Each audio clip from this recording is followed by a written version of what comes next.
order. So we will now be recording. At any time when we're having questions, you can either raise your hand or wait for me to ask, or just chime in as needed, as we are pretty casual at 5 o'clock on a Thursday night. So first item is our Pledge of Allegiance.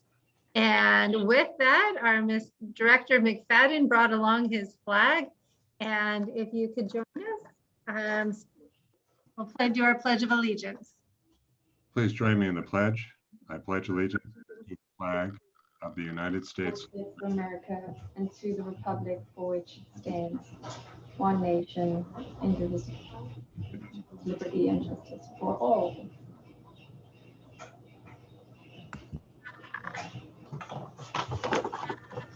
Thank you. And the next is our director's roll call. Dr. Kimball?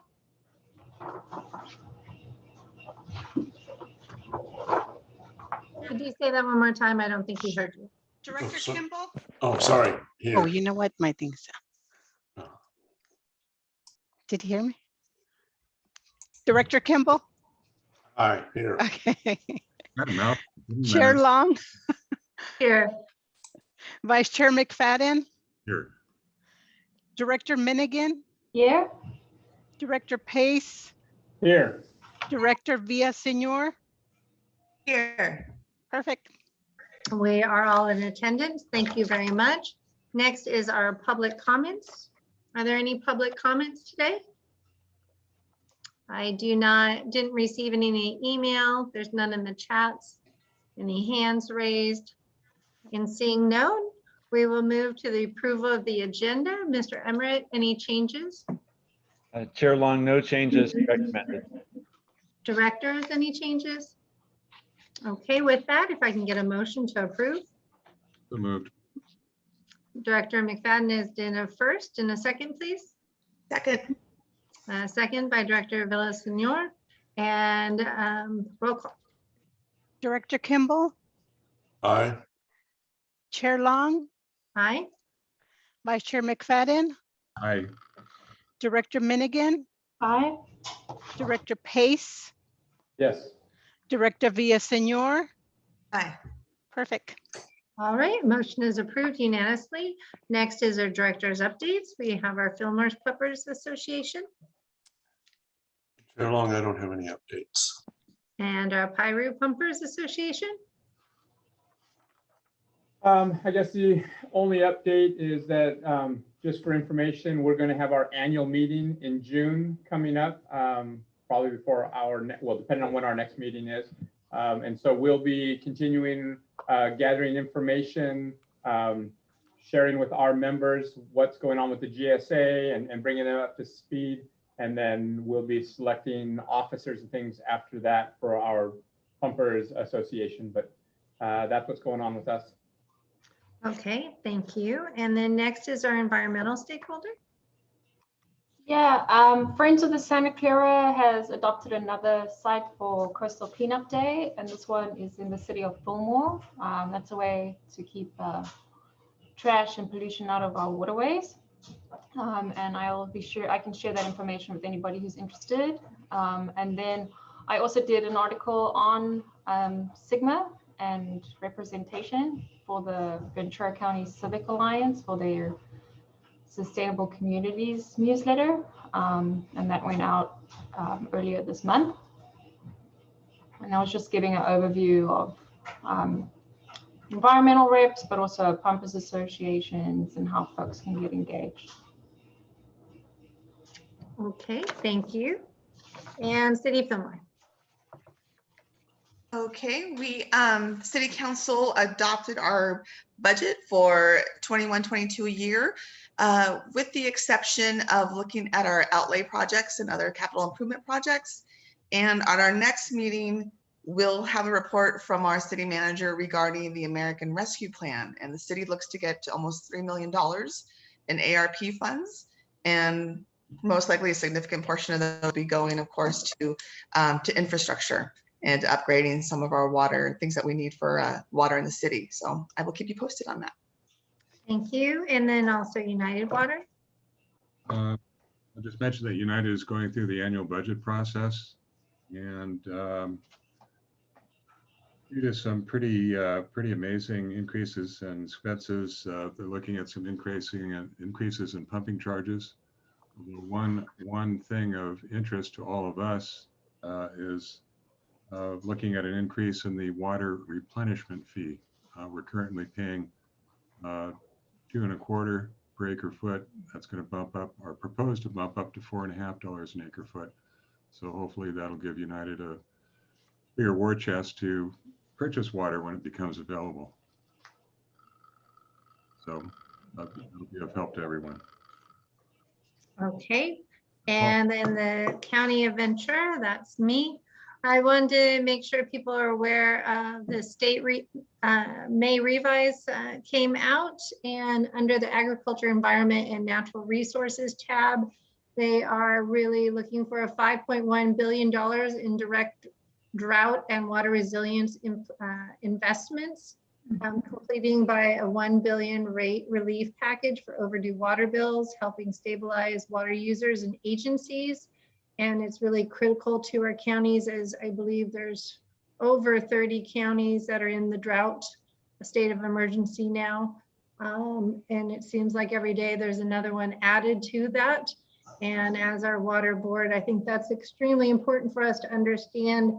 I had meetings with Secretary Ross in the CSAC's resiliency meetings, talking about helping ag with water tolerant systems. And we also talked about broadband and keeping food grown in California for our local California, and what that means to our communities, and water is the hugest issue. Looking at drought, 300 million for drought relief and urban water management grants, along with 300 million for Sigma implementation to improve water supply security, water quality, and water reliability. Wanted to make sure that we talked about that. Also with broadband, as farmers in our cities, the 126, we're looking at seeing how we can bring 5G all the way through the 126 as a soon to happen project. And I thought you would all want to know about that as well. So along with that, looking to move in the direction of June 15th, with the governor releasing us out of the tier system into COVID relief. And there's a lot of other stuff, but that's more particular for this water. So thank you. More to come, as June 10th, I believe, is the next information for the governor's budget, and also the federal COVID relief budget as well. Yes, Ed. Any guidance or direction as far as how we can meet as a board? They are looking at legislation right now for how under the emergency order we continue to work in Zoom, and legislation is looking at how we work as a hybrid if needed for the future. The importance is the public engagement, having public be able to be there in person versus online or through the phone system. Legislation is working on that right now, and then also the governor's office. But no word as to how it is happening. We just know that there'll be some type of hybrid. The emergency order, what I was told yesterday in the meeting, was the fact that it has to stay open so that FEMA will fund what they have stated that they need to fund. But how we move forward in this new range of being open and board meetings, it has not been out yet. But as soon as I get information, I will let you know. I think as a board to meet in person, we certainly have got a lot of public input through the Zoom meetings, probably more than we ever got before. Right. I'm advocating for a hybrid. I think it's really important that no matter what, if people feel uncomfortable for whatever reason or can't get to the meeting, that they're able to engage. I think that's an important factor. But having the board all together from Roger's Rule of Order is important as well. But right now, they're not stating that you have to post where you are at that meeting. Because if you remember beforehand, when you had a meeting, you had to post where each board member was going to be. So usually it was at the city hall. And then if someone had to call in, you had to put the location, and it had to be at a public place. It couldn't be at a personal home. So those are the tricky situations. I had protesters at my house on Sunday. I don't think anyone would wish to have someone coming to your home to protest anything. Just food for thought. So Party. yeah, so we'll give you more information as it comes out. So with that, I will give you to Tony for our executive director update. Good evening, Chair Long and Board. A few items of interest. Staff submitted the grant invoice number 8 and progress report number 8 on the grant. We will be talking to our grant manager about a potential grant amendment as we are into the last year of this grant. That might move some budget line items around to make things work out a little bit better. Haven't yet had that conversation, but we will be following up with Eddie Petch on that one. Groundwater model, the United staff is, they have quite a few things that they're trying to finish up documentation on, but both the model expansion and the validation period, they are shooting for having documentation completed by the end of June, and then getting all of that documentation off to the expert panel, who is shooting for having a review report completed by July 28th. And that's important because that documentation on the model expansion, on the validation, on the model runs that they did for us. So they did the climate factor forward-looking runs. Those will all be things that will be documentation needed for our GSPs as we submit them to DWR. So, and also the mound basin downstream is using that documentation. So there's a lot of work going on in that end. Budget and groundwater charges adoption, we're looking to, so we're going to be briefing your board on the proposed budget tonight. And then assuming that that's acceptable to go forward, then we will make the notices and hold a public hearing at our next board meeting on June 17th. And at that point, the budget would be adopted and the rates for the new fiscal year starting July 1st. We are working on a proposed contract amendment for our Daniel B. Stevens and Associates folks. As you are all well aware, we have had many, many meetings, and our meetings have been 3 or 4 hours long. And sometimes there are, probably 10 times that amount of hours that are put in between. And we had asked the Daniel B. Stevens team early on to go light on the public engagement and support for meetings, and to come back to us if there was a need to change that. So they've gone well over their budget in that part, and they've been working hard for us. So we will plan to bring back a contract amendment for your consideration at the June 17th meeting. And monitoring well projects is going well. We have continuing to work on sites procurement and getting the easements for that. We had, I don't remember if I mentioned this last month, but the Southern California region, or South Coast region manager of California Department of Fish and Wildlife has asked if they could help in siting some of the monitoring wells on the around the fish hatchery properties, state-owned properties.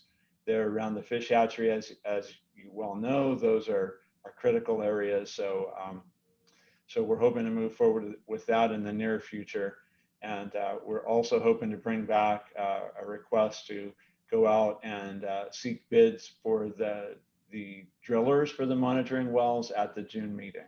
So the idea was, or is, that we would give them about a month to get back with us on bids, and then we would bring in the July timeframe, we would bring back to your board the recommended driller, and then the work would be done on the sites that that don't really have nesting birds or any of that kind of thing.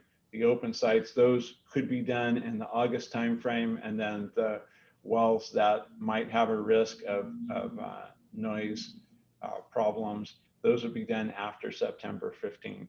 So, and as you know, we have the CEQA findings before your board to let that project move forward. And the reason for the early CEQA findings is that there is a requirement with the grant to have an extra step with CEQA, is that DWR wants to review that and give you a thumbs up before you start spending any money on any of the activities. So we want to get that off to DWR as soon as possible.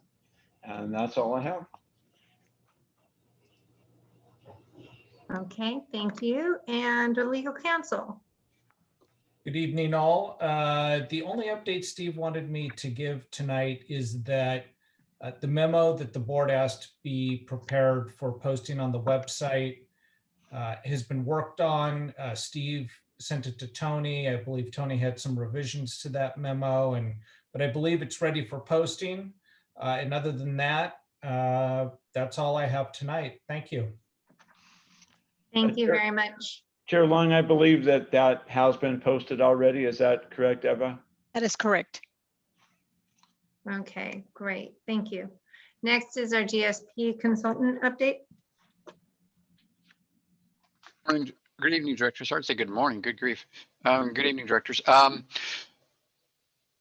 Not a lot to report tonight. Continuing to work on GSP language, SMC language, and that kind of thing. I'm going to bring an updated schedule back to our next meeting, whenever that turns out to be, and lay out what the timeline looks like for the GSP tech memos, groundwater model documentation, and the steps along the way there. So that'll come to you on the next meeting.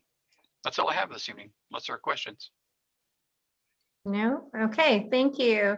Next item is our consent calendar, includes the minutes from our last couple meetings and approval of the warrants and the financial report. Are there any questions on these items? If not, I'll take a motion to approve. So moved. Okay, it's been first by Director McFadden, and a second, please. Second. Second by Director Kimball. Appreciate that. Any further discussion? Roll call. Director Kimball, Aye. Chair Long, Aye. Vice Chair McFadden, Aye. Director Minigan, Aye. Director Pace, Yes.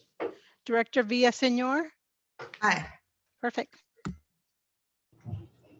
Thank you on that. So next will be our fiscal year budget amendment. Tony? Chair Long and board, we have a few amendments to our existing fiscal year 2021 budget that we're recommending. No surprise in that it's been such a dry year that pumping was higher than projected. And so we would like the board to recognize additional revenue on the groundwater pumping charges, and essentially as we just spoke of, additional public outreach and numerous other meetings have had higher expenditures than expected, so there are some essentially some changes on the expenditure side. So the net is a $42,000 reduction in net income. So it's essentially mostly moving this around with not a major change in the overall budget, but it helps us clean this up before the end of the year.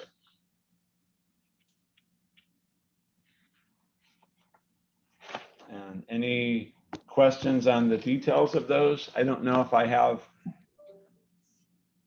Erin was going to try to make it also. She is. I see her. Go ahead. She's here. She here. Erin, do you have any comments, Erin? I do not have any comments, but I'm here available if there are any questions.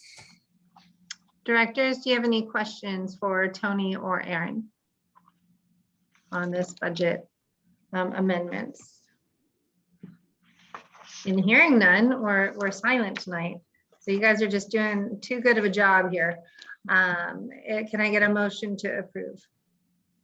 So moved. Thank you. Director Villaseñor did a first and a second, please. I'll second. Director Minigan is a second. No further discussion, and then a roll call, please. Director Kimball, Aye.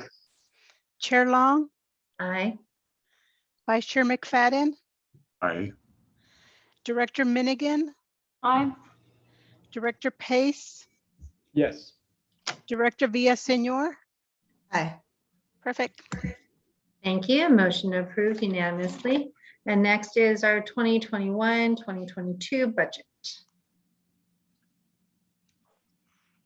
Okay. Let me share my screen here.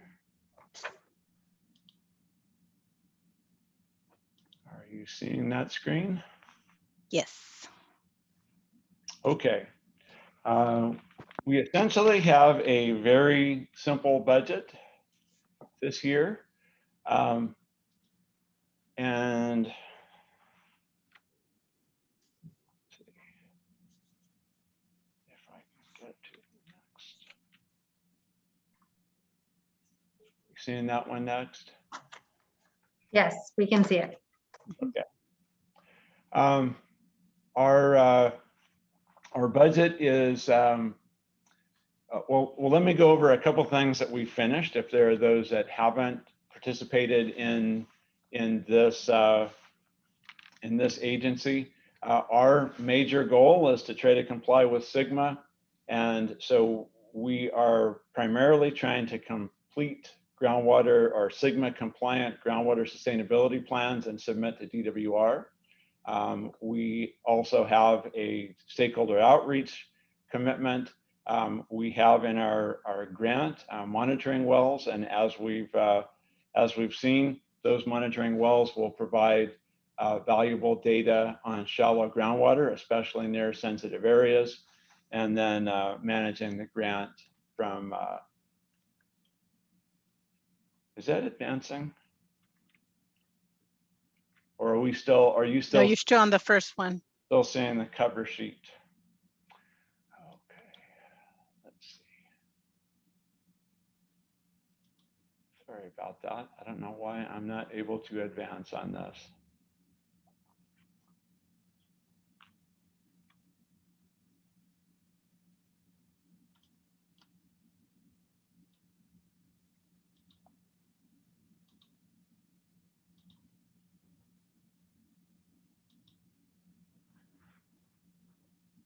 Well, let me,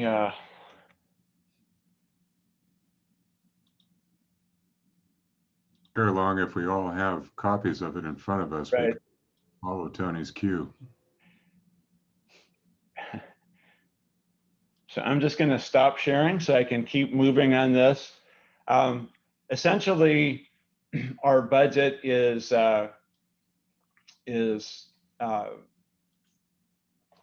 so we just went over the things that we're completing this year, finishing up. The things that we have before us is continuing to develop the groundwater sustainability plans and get those submitted by January 2022, is to construct the monitoring wells to keep up with the public outreach that we have. And so those are the major work plan items that we have before us. And the budget that we've put together supports that. It's very much like the budget that we have in this current fiscal year. One of our other objectives is to maximize the support that we have from the generous grant from Department of Water Resources. So there's for $2 million scope of work. We have up to $1.5 million of grant funding. So that's an excellent grant. So our hope is to comply with all the requirements of that one and get everything submitted on time. And sort of the bottom line is that with the groundwater extraction fees that are proposed, we're proposing that it continue to be at the $12 per acre foot limit, which is the same as we are in the current year. The budget that we have proposed, that's with the details in the summary sheet in the package, shows that we balance during the next fiscal year, but we have a big lift in trying to front the funding for construction of the monitoring wells and finishing all of the groundwater sustainability planning effort before the end of 2021 to get that submitted. So we do have a cash flow dip in the middle, and staff is working to secure a short-term loan that would help us meet that cash flow need. We don't have anything secured yet. We've had several conversations, and so we're working on that part of it. But the budget does balance, and we will be able to succeed with the tasks that are before us. So you have the proposed budget in your package. It's a simple, straightforward one sheet, and our existing groundwater extraction fees will cover that, plus the grant reimbursements. Okay, does anyone have any questions on this one? Tony, I do. Go ahead. With regards to the Daniel B. Stevens consultant charges, does that include the proposed amendment projections that are still being discussed? Yes, it does. Okay. So the budget before you does have funding sufficient for the proposed amendment. And for everyone following suit, this is on page 55 of the full board packet.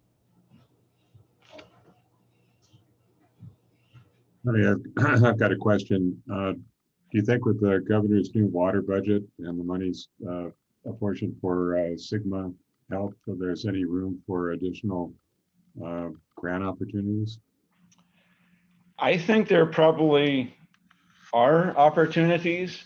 I don't think it's going to help us in this next fiscal year, but it certainly would be something that we should keep our eyes on, and especially if we develop any other forward-looking projects. So if there's monitoring that we're considering, as we discussed last meeting, if there are additional monitoring wells, there was one well that we identified in the Del Valle area up by the Santa Clarita Basin, Piru Basin area. And because of the particular landowner and the fact that this agency doesn't have as much going on, that might be something, if we had a little bit longer runway, we could get some cooperation on and put a monitoring well up there. But certainly the things like if there is any kind of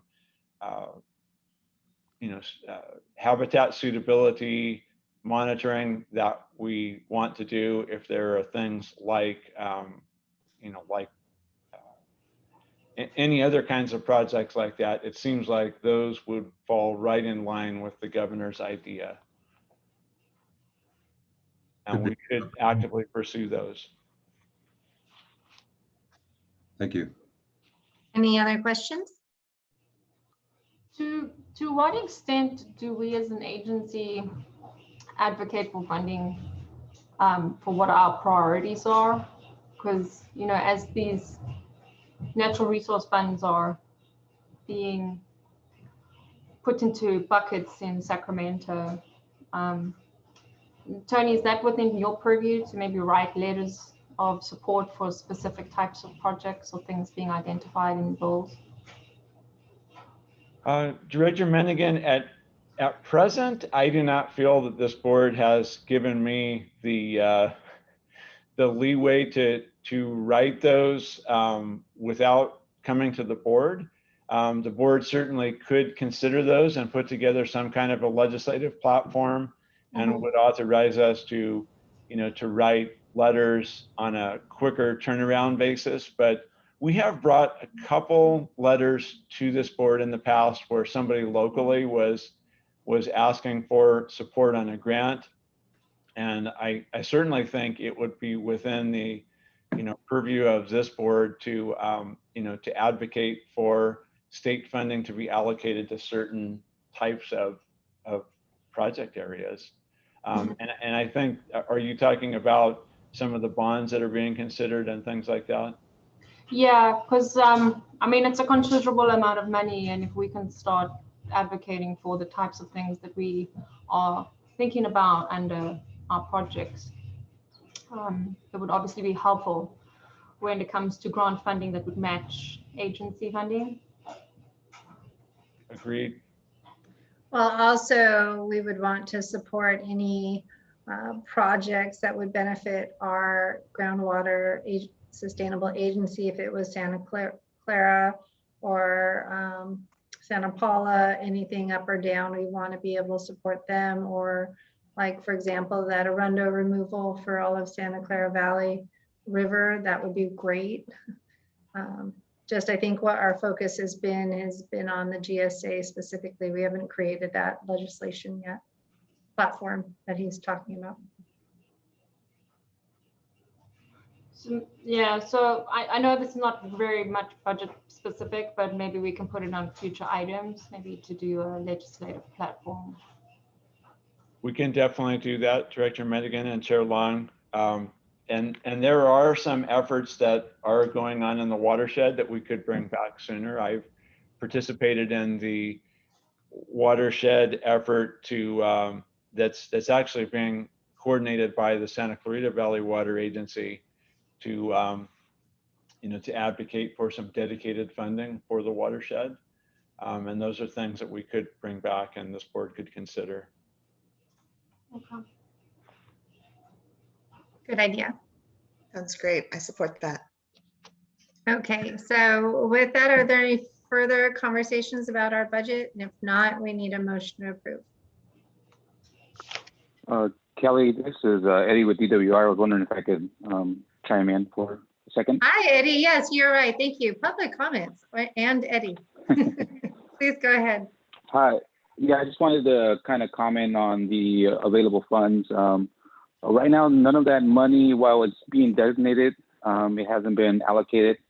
But we do anticipate a lot of funding available, not just for SGMA, but also for drought-related purposes and also IRWM-related purposes. So definitely encourage the GSA to keep tabs on that and do whatever they can to kind of make projects prepared and ready for when those funds do get assigned and solicited for grant applications.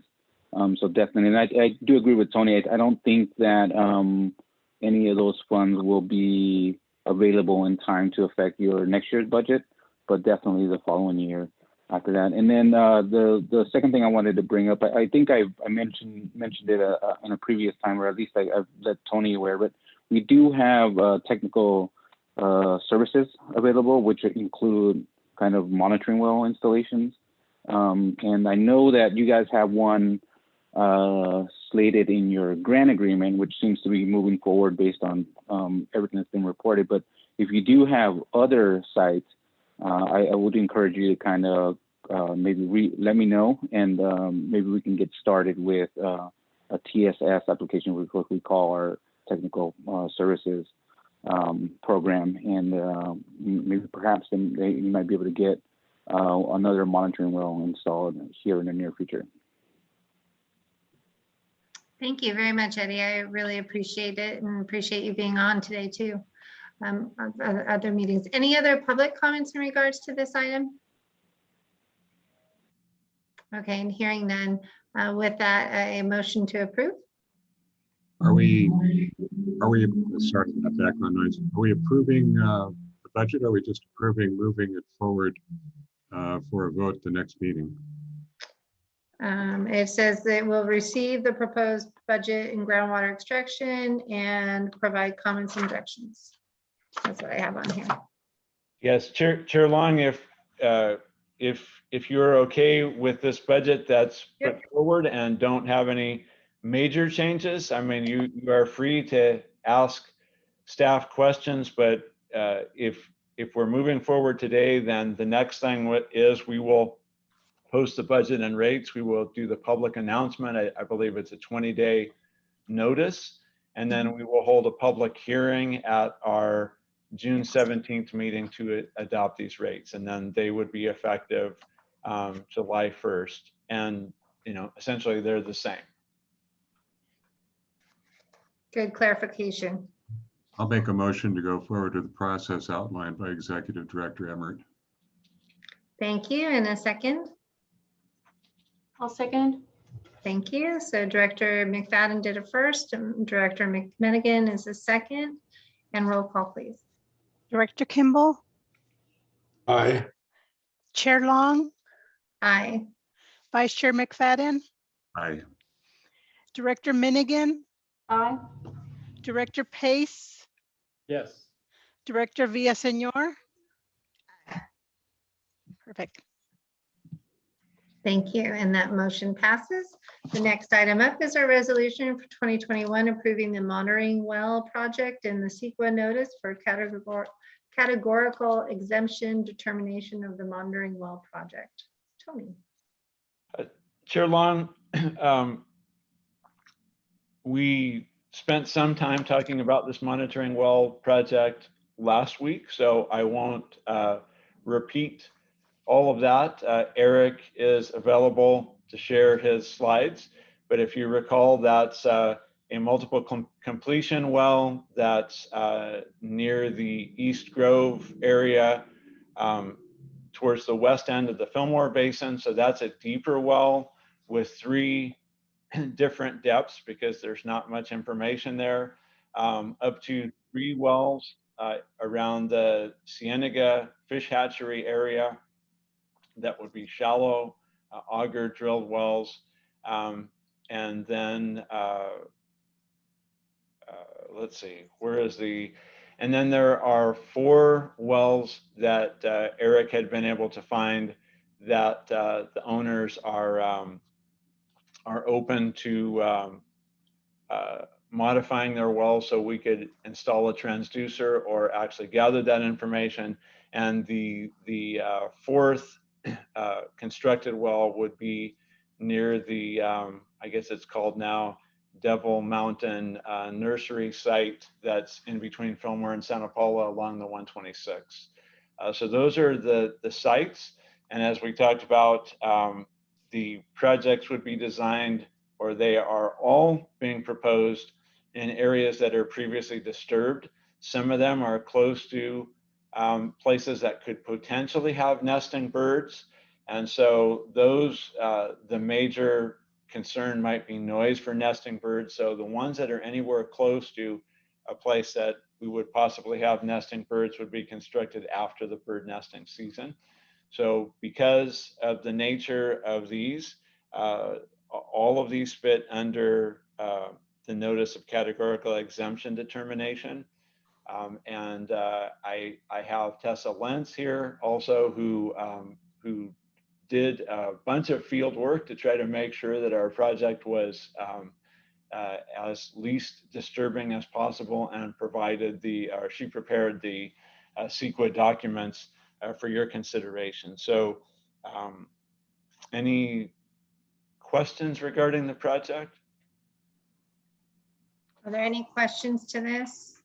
Also, any questions in regards to the resolution to either Tony or Scott as written? Tessa, did you see any special challenges in your site research? No, we specifically chose locations that were previously disturbed and far enough away from riparian vegetation to be within the notice of exemption. Great, very good. Thank you. Okay, and any other questions? We're to provide comments and directions and any edits to the agency bylaws. And with this resolution, and regarding the approval of the monitoring wells project, and find that the project is category exempt from CEQA. Are there any modifications on that? Good, awesome. You guys are doing a great job. Thank you. So we're a motion to approve, I would say. Is there any other addition to the motion that we would need? No, Chair Long, adopting the resolution would do it. Great. Motion to adopt the resolution and a motion, please. I'll make a motion adopting the resolution 2021-02, approving the monitoring wells project and CEQA notice of categorical exemption determination for the monitoring wells project. Thank you very much. And a second, please. I'll second. It's been first by Director McFadden and second by Director Villaseñor. Roll call, please. Director Kimball? Director Kimball? Oh, sorry. Yes. Aye. Okay. Chair Long? Aye. Vice Chair McFadden? Aye. Director Minigan? Aye. Director Pace? Yes. Director Villaseñor? Aye. Perfect. And the motion carries. So thank you very much. Thank you, Scott, and tell Steve, thank you very much, and Tony for the hard work in getting that done. And also Tessa, much appreciated. Moving on to our sustainable management criteria. Tony and Morgan. I think Tony Emmert's going to kick us off here on this one this evening. I will, I Chair. was half right. That's good. Just say Tony, someone will answer. So I just wanted to give a little bit of an update since we had a bit of a short notice on this one. Our consultant didn't have much in the way of presentation or didn't have enough time to make our agenda deadline. But there were some things I wanted to share since our last meeting. I think we had a very productive meeting last meeting. It seems like it was just a couple of days ago, but I think it was maybe 2 weeks ago now. Since that time, Tony Morgan and I were able to follow up with the Pumpers Association and Brian Blondy, their consultant, to seek some clarification on some of the things that they had pointed out during that meeting. We had a very productive discussion. And one of the things that I wanted to point out is that, and I will admit that I've gotten caught up in this, is that to a certain extent, we've been mixing the groundwater levels discussion with surface water depletion on our criteria. So we've been focusing on the right place, which is the areas of rising groundwater, the Del Valle, Cienega, and East Grove areas. And we talked about groundwater dependent ecosystems, but I think, you know, and then we talked about the different species that were involved in those. And last meeting's discussion really centered a lot around steelhead, rainbow trout, or I'll just say Omicus as the name, and concerning the potential impacts of this agency's purview, which would be groundwater pumping on that species during droughts. And so I think it was clear from that discussion last time that there are unknowns. So we have, through our agency, a riverbed that has been listed for the anadromous form of that species. So the one that goes back and forth from the ocean, and then part of the young go out to the ocean. And so for the most part, I think most folks would agree that the main stem of the Santa Clara River is not the greatest place to be if you're a trout, because it gets hot in the summer and many parts of it dry up. but I think we also agreed that individuals that are going and coming could end up in these riparian areas that when they have water. But during droughts, they dry up. And so one of the things that we talked about with the Pumpers Association is that there are some unknowns there. And so at this point, we would suggest that one thing that the agency could do is to do some habitat suitability evaluations in those areas as we head into the summer season, and to to start finding out some of that and narrow down whether the individuals are there, whether the habitat's suitable, and because at this point, I think we really do not know enough to take major action on this. Because as we've seen, even if we did a 50% cutback by telling all well owners within a mile of the stream to stop pumping during the drought, we would still end up in most 3 to 5 year droughts, we would still end up with the Cienega area completely drying up. So it seems like that's unreasonable for us to propose something like a 50% or 100% cutback in pumping if we don't know the information about the species. I think Director Menigan had suggested a couple meetings ago that one of the things that she had tried to do before was to secure some funding to do some habitat suitability and some biological evaluation there to see if that is finding and rearing habitat or if those are present. So I think from what we know now, that is something that I think staff would suggest. And I think that is also supported by the Pumpers Association, as well as we heard Director Menigan suggest that before, that should be something that we would consider going forward. It's clearly not going to be something that will help us get our first GSPs completed, but that would be something that we would insert in the GSPs that we would commit to. And those aren't necessarily inexpensive to do surveys because it takes a lot of time if you have a consultant do that, especially.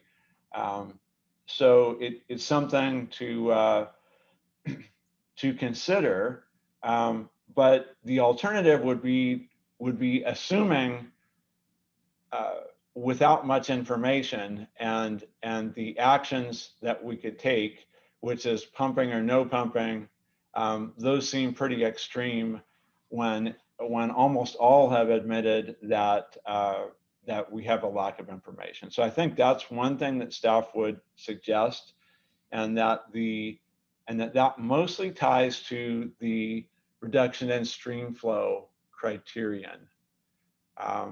And then the groundwater level criterion is the one that's most closely associated with the riparian vegetation, right? So we've seen that if Kristen Broderick and Bruce Orr told us several meetings ago, and we've talked about it over time, that the reduction in groundwater level beyond the root zone does lead to the death of some of those trees. And we have some of our modeling runs have shown that pumpers do have an impact on how quickly that occurs. It's a, what would you call it, a shoulder impact. It's very small compared to the impacts of a multi-year drought. And I think we've seen that if you have a 5-year drought, it really doesn't matter what pumpers do, because many of those riparian plants are going to die whether there's pumping or not. But we do have some sort of an impact. So I think staff would suggest that we do consider some type of, essentially mitigation for that percentage of basically sooner impacts and perhaps longer impacts than nature would provide. And so that's something that that Tony Morgan's team brought forward. I don't know if it was last meeting, but I think it was the last meeting that you brought that forward. And one of the things that we had considered on our MTs and MOs is that could we just leave the MT for stream flow blank and put in our GSP that we are going to do these studies over the next couple of years to gain more information on this. And so Tony checked with DWR on this. And Tony, do you want to share what you heard back from DWR? Sure. Yeah. They said you could certainly go down that path, but it likely will end up getting your GSP handed back to you and giving you 180 days to correct it. So they were strongly saying put in an interim MT, identify it as such for now, and say you're doing additional work to refine that MT, and you'll make an adjustments to that in a future edition of the GSP. So they counseled against leaving the MT blank and saying we're going to do additional studies and then set an MT. They recommended putting in an interim and then identifying that. I don't know if it's an MT with an asterisk, if you want to say it that way, and that's an interim level that is somewhat protective of right now, and then you'll refine it as you gain more information. So that's a little more nuanced, and he was pretty clear that you know if you turn it in and they find the MT has not been established, most likely it's going to come back to us as it'd be called the incomplete status of it. That's where you have a couple of deficiencies that the agency could not, the agency being DWR, could not approve your plan, but they want you to fix it, come back, address these couple of things, fix those, and then they would consider it for approval. And you typically have 180 days to do that. So we have a couple of paths to go down. Go ahead. For example, you would state the lowest would be at a negative 20 feet, I think was your diagram. Is that what you're saying, and saying put some type of numeric level there and then state that we're going to be doing habitat sustainability studies to verify that number? Or do you have an example? Yeah, for whatever. that? Yeah, that's an example of it. You know, we had those critical water levels that we talked about for vegetation before. Right. And so something like that could be put in as your interim MT if you wanted to do that, and then say you're going to do future studies to refine that. The key is you have to itemize what do you think those future studies are going to be, and of course those don't come without a cost and a timeline associated with them. And so we would need to be putting those together and getting some at least ballpark estimates of what those costs would be to include in the GSP document. And so did that would that demonstrate to DWR that yes, we were serious about it. Okay, that's what I was wondering. DWR is requesting that we then put budgets associated with the projects that we're doing, because I thought that would be then requesting for further funding down the road if we did that. I thought it was just listing what you were going to do. There are sections in the GSP that are costs. They're called costs for implementation of the GSP. And so if those projects are things that we envision we're going to do over the next 5 years, for example, then we should at least give an educated guesstimate of what we think those costs would be. And I don't think they have to be down to the nearest penny or anything like that, but we say, oh, we're going to do study type A, and that's a $50,000 to $75,000 study. You know, the numbers like that I think are sufficient for what they're looking for us to be able to do. Okay, so that would be similar like what we did with the wells. Correct. Similar to that, yeah. And then we'll have to figure out how we go about funding that. Or we say we're going to go look for grant money, but if you don't find any grant opportunities within the 5-year window that are suitable or that you're successful at winning, then that cramps your style. Or do you say we're going to put it on ratepayers and do it that way? It just depends on how the board feels, what the preference would be for doing that. Thank you. Candace? So Tony, this kind of raises flags on the surface water depletion and the water quality one for me. What was DWR's feelings on us saying that we don't regulate water quality and there isn't an MT or an MO? Is that going to come back in 180 days for a revision and a revise? Well, we say we don't have an MT, but we do say that we are using the water quality parameters that are already established in various regulations. So we do have MTs for those. We just don't itemize all, I don't know how many of them there are, a couple of hundred compounds there. Because we had itemized like major TMDLs on the river in the previous matrix iterations, and then we took them out. And I'm just asking, are we going to have to put them in because DWR is not going to let us have a blanket statement with no MT or MO in it? No, I think we do have MTs and MOs because we're saying we're using the existing water quality parameters that are in the regulations. We don't have to go through and say, oh, benzene is this and toluene is that, and oils and greases are this, and ethyl methyl nasty death is that. I don't think we have to list all those in there in a giant list. I think we can make a generalized statement here and cover ourselves adequately that way. Right. And then, so the tricky thing with the steelhead issue is that the habitat is already listed as critical habitat. So, I mean, my feeling is that DWR is going to say, well, then you need a minimum threshold and a measurable objective. You can, that placeholder number that can be refined with your habitat suitability studies.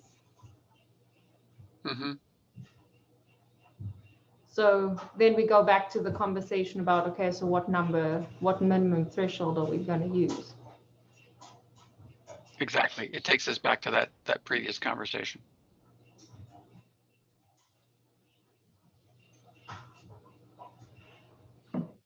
Okay. Any further question, Candace? Well, I suppose that just leaves us with, okay, well, then what are we going to put into the matrix? Because we can't, it's just going to get kicked back if we don't put something in. Well, effectively, that's the placeholder.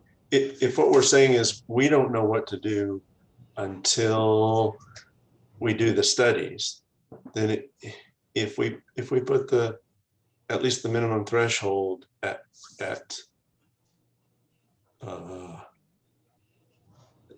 sort of the historical low, for instance, then we're not changing anything until we know what to change and how to change it. Does that make sense, Tony? If you're talking about water levels, maybe. I don't know how that would translate into surface water depletion. Right. Yeah.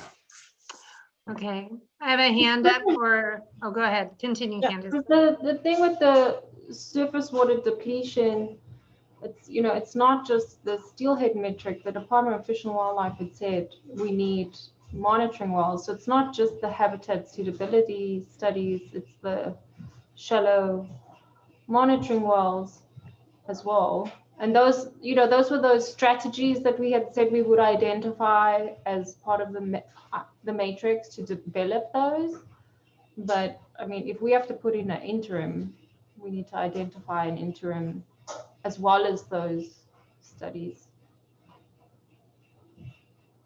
Yeah, I think the agency's already committed to putting in monitoring wells. So I think that's going to be wrapped up in the GSP as a fact. We're doing it. Right. Okay. Brian Bondi, I see your hand is up. Good evening. Can you hear me? Yes. Hi. I guess I'm not ready to give up yet. I think a lot of times it depends on how you ask the question, and the way that Tony framed it. I'm not sure that the question I was thinking of was asked to DWR. To me, the fundamental issue is that we do not know if the steelhead are habitating the areas of groundwater surface water interconnection at the times when groundwater pumping would have an impact. And if we don't know if they're there, we don't know if they're impacting them. And if you don't know if you're impacting the beneficial use of the water, how can you set a threshold to protect something you don't know if it's being impacted? And I don't know if Tony really did you guys lay that out for DWR and say, look, we want to first identify if we're having an impact. If you just went in and said, we don't want to do MTs and MOs and we're going to do a study instead, I can totally understand why you got the answer you got. So I guess I'd just like to know more about how you frame the issue for DWR and whether they really understood that the concept here is trying to figure out if there is even an impact that we need to be considering at the times that groundwater pumping could be depleting surface water. So, just like to know more about that, and maybe it's worth a follow-up conversation perhaps to clarify that that's the fundamental issue, that it's not just a punt, that there is a real data gap there that potentially prevents us from even knowing if we have a significant unreasonable effect that we need to manage. The conversation was sorry, go ahead, Brian. And I was just going to say, yeah, I agree with Tony Morgan that the indicator requires us to identify a rate of depletion, not a groundwater level. So we would actually have to look and say, this much depletion related to groundwater pumping is the threshold. So it's pretty tricky. And that has to be tied to protecting something. And if we don't know what that something is or when, then I don't know how we do it. I don't know. Anyways, those are my thoughts. Thank you. Well, and on that, your levels, are they just the current historical levels? And then we see where they go based on the studies? That's a question. Ed, you had a question? Well, I just wanted to say we're talking about potentially cutting back on pumping and allowing permanent tree crops to die during situations where we know that it's likely that we're still going to have dry groundwater dependent ecosystem. And that seems like a very unreasonable impact. And I certainly couldn't support something that sets levels that we really can't justify. We don't understand the problem. We can't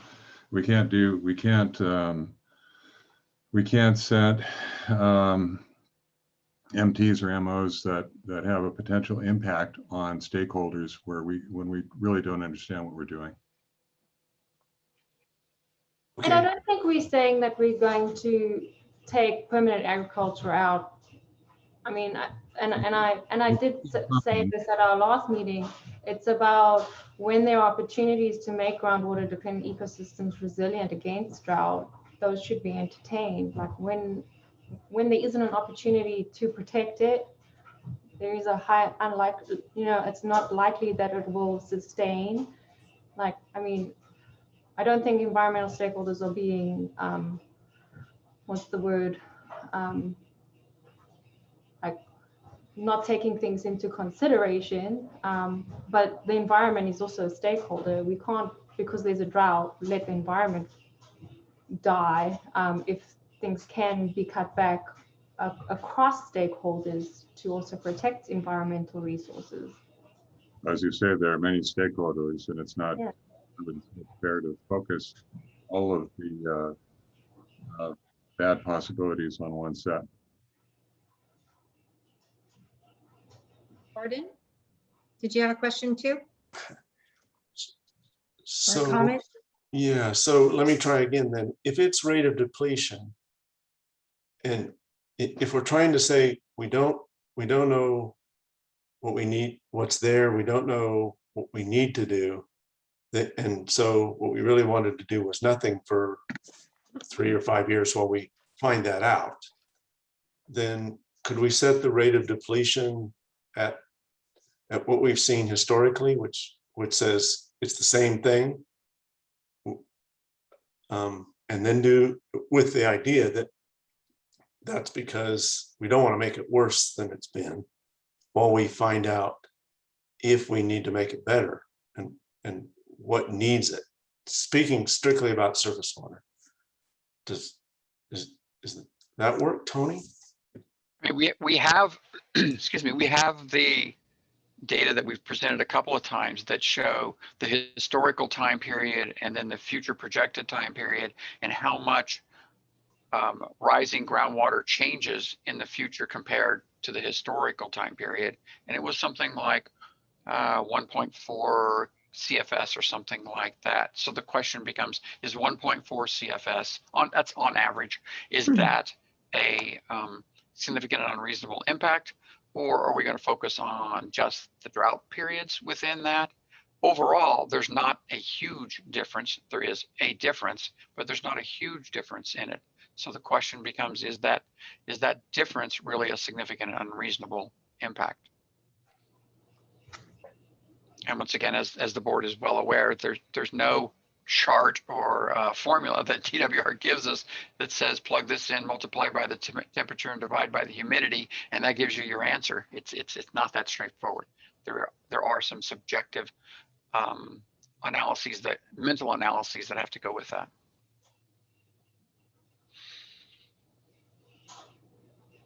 Well, at least for groundwater elevation, the Nature Conservancy had recommended the pre-drought 2011 levels. And, I tend to like Gordon's recommendation about historical while we figure out what the actuals are and answer some of our data gaps. So we do have the 2011 high water level as the MO. Right. And remember that those water levels are only achieved when the basin is at what we call, quote, near full conditions. And so that only occurs then. It doesn't occur during the drought or necessarily even during average periods of precipitation. It's when we have those wetter than average sequences that we get the basin in its more full state. Basins, plural, in more full state. And then what's the So we already have 2011 high we already have, quote, basin full 2011 values as our goals that we would like to see the basin get to. We don't have the ability to control that all the time. We need precipitation. We need runoff down the river to get to there. But we do have those in there as our MO for elevation. High elevation means then we have lots of groundwater storage as well. Then what's our MT? Right now, our MT for elevation is water levels declines below the base of the well screen on 25% of the representative wells.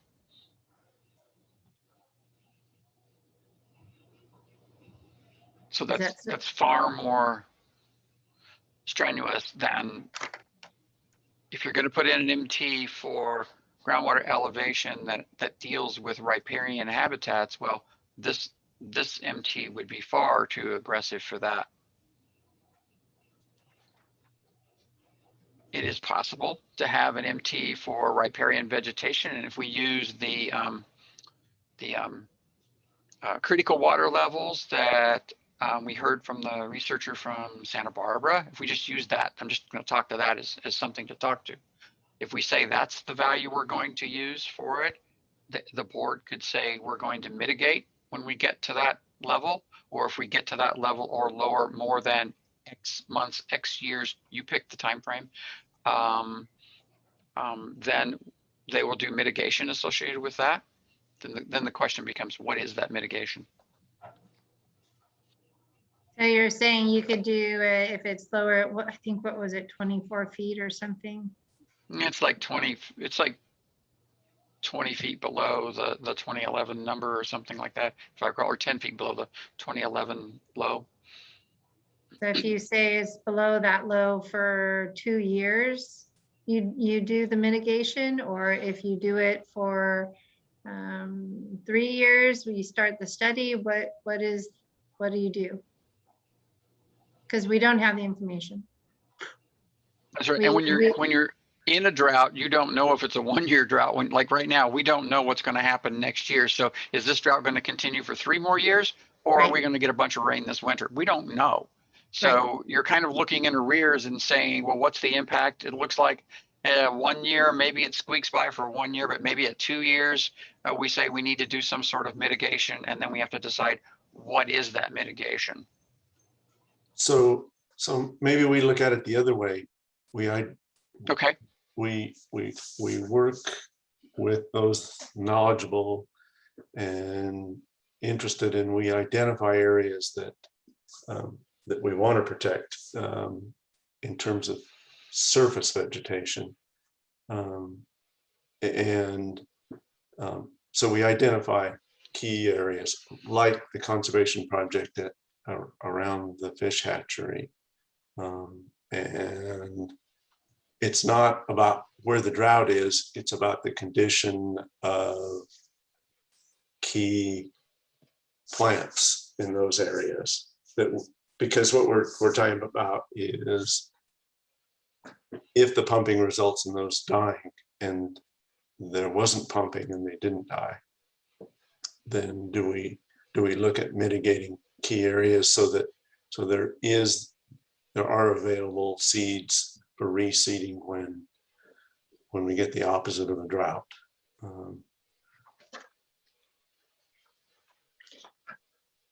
An example, Tony, so on your technical memo on page 22, you talk about the Cienega riparian complex. You say that the well data shows significant declines through droughts, with groundwater levels dropping 25 to 33 feet during the droughts before returning to 5 to 10 feet. So do we set mitigation levels, say, if they reach 25 to 33 feet, then we will implement looking at some type of mitigation, or we will start the studies. What would you do? Because we have East Grove as well. Well, for Cienega, I think you need to set the threshold higher than where you see dieback, so that you have a management action before you get the dieback.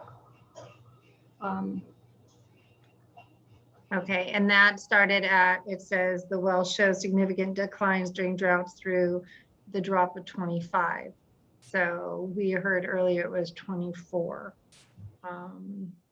And in the East Grove area, it looks like it was the lowest level was at 30.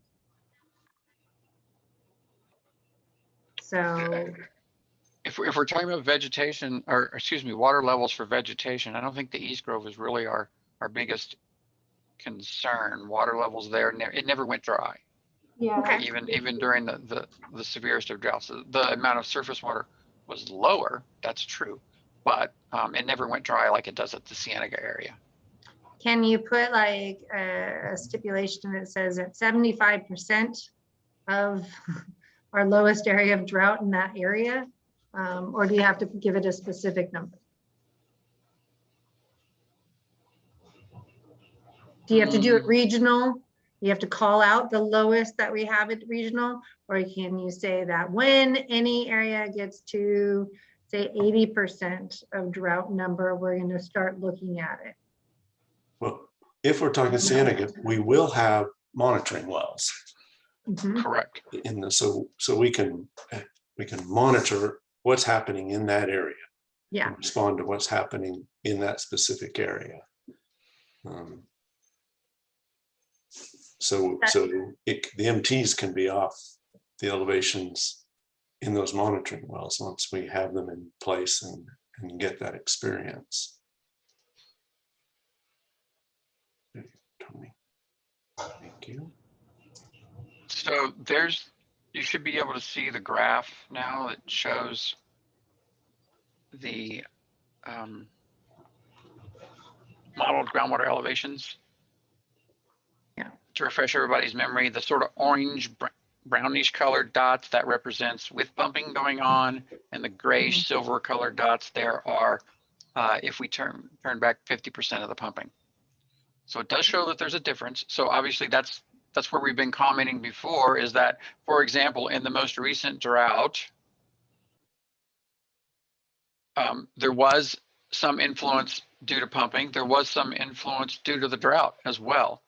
So even without pumping, there would have been a significant series of months in a row right here, or actually years in a row, where the water level would have been below the critical water level as defined by the researchers from Santa Barbara. So that's where the comments have been made by myself and others, is that there is some influence due to pumping in the area. We know that. It's diagrammed here. But in a severe drought, is it totally the drought or totally the pumping? Well, it's a little bit of both. It's a little bit of both. Earlier on, you can see it crosses the blue line there a little earlier. That's your drought catching you up quickly, or excuse me, your pumping catching you quickly. Here's what it would have been with the drought and no pumping. So it started a little earlier. It maybe lasted a little longer, in this condition. And that's what we're talking about. So right. So if you in my mind, go go ahead, please. No, go ahead. Sorry. So this is where I talk about there is some influence due to groundwater extraction. And so it's not just the drought, but drought does play a significant impact on it.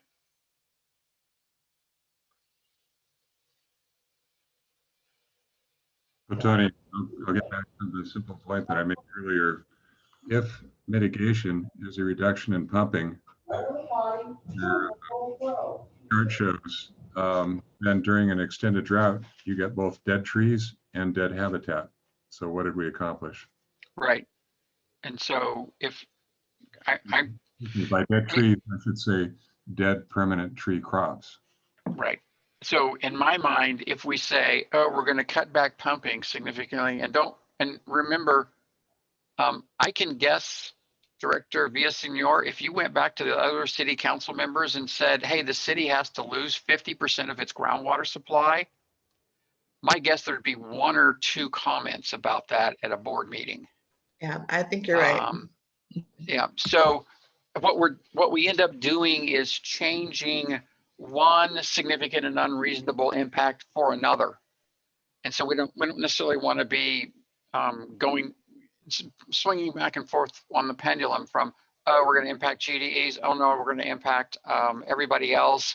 We don't want to be in that pendulum situation. We want to come so where we've got something more in the middle where we can say, yeah, if there is some impact due to groundwater extractions, we'll do some mitigation, and the board obviously has to decide on what that mitigation looks like.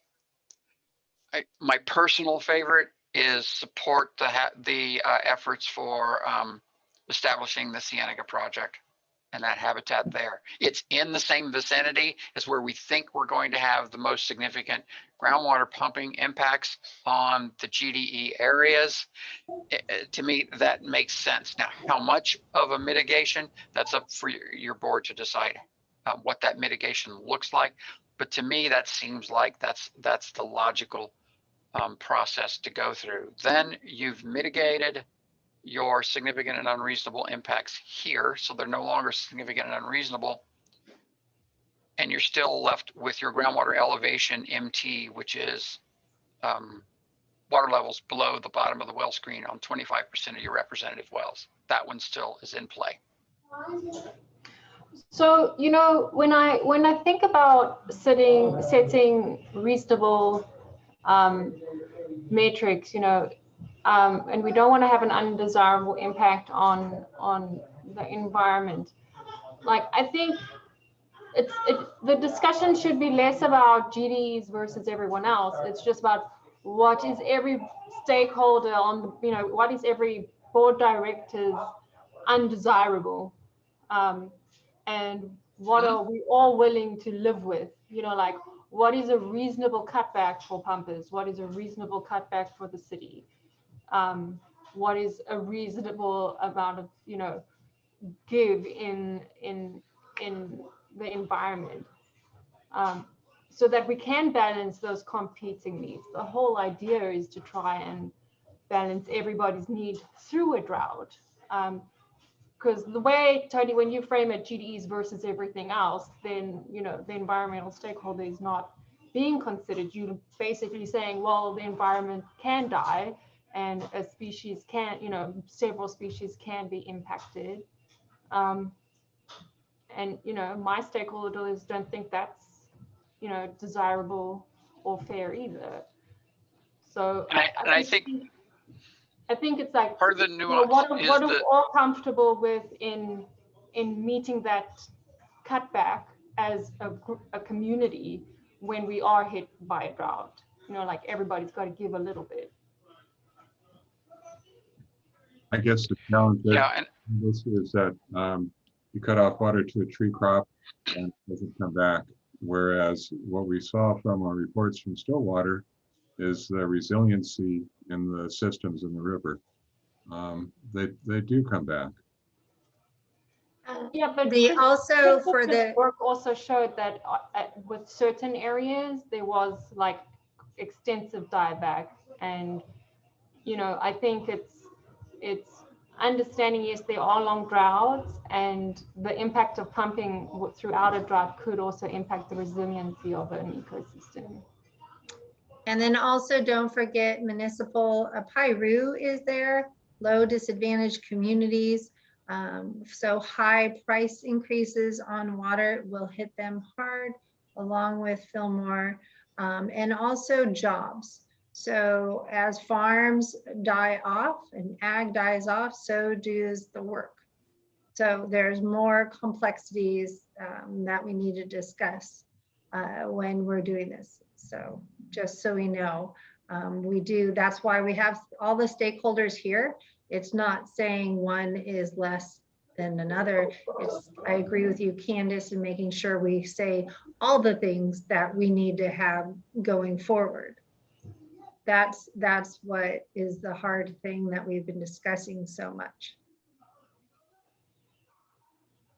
Yeah, I just want to add to that, Candace, I do like what you said about everyone pulling weight in, you know, during a drought time and looking at La Cienega and kind of applying that model to the support of it. You know, when we say put our resources in or do what we can to assist that particular area, which looks most impacted during a drought, when we say we should consider that we being everyone we are talking about, right? These stakeholders, you know, if it's, you know, and also saying what Supervisor Long said, also, you know, looking at jobs, looking at the cost to disadvantaged communities and rates. But if we do spread that need to help that area across pumpers, across municipals, you know, this agency, and others, maybe that's one way to talk about that mitigation and helping to pump that up more, of everyone pitching into the area that is most impacted.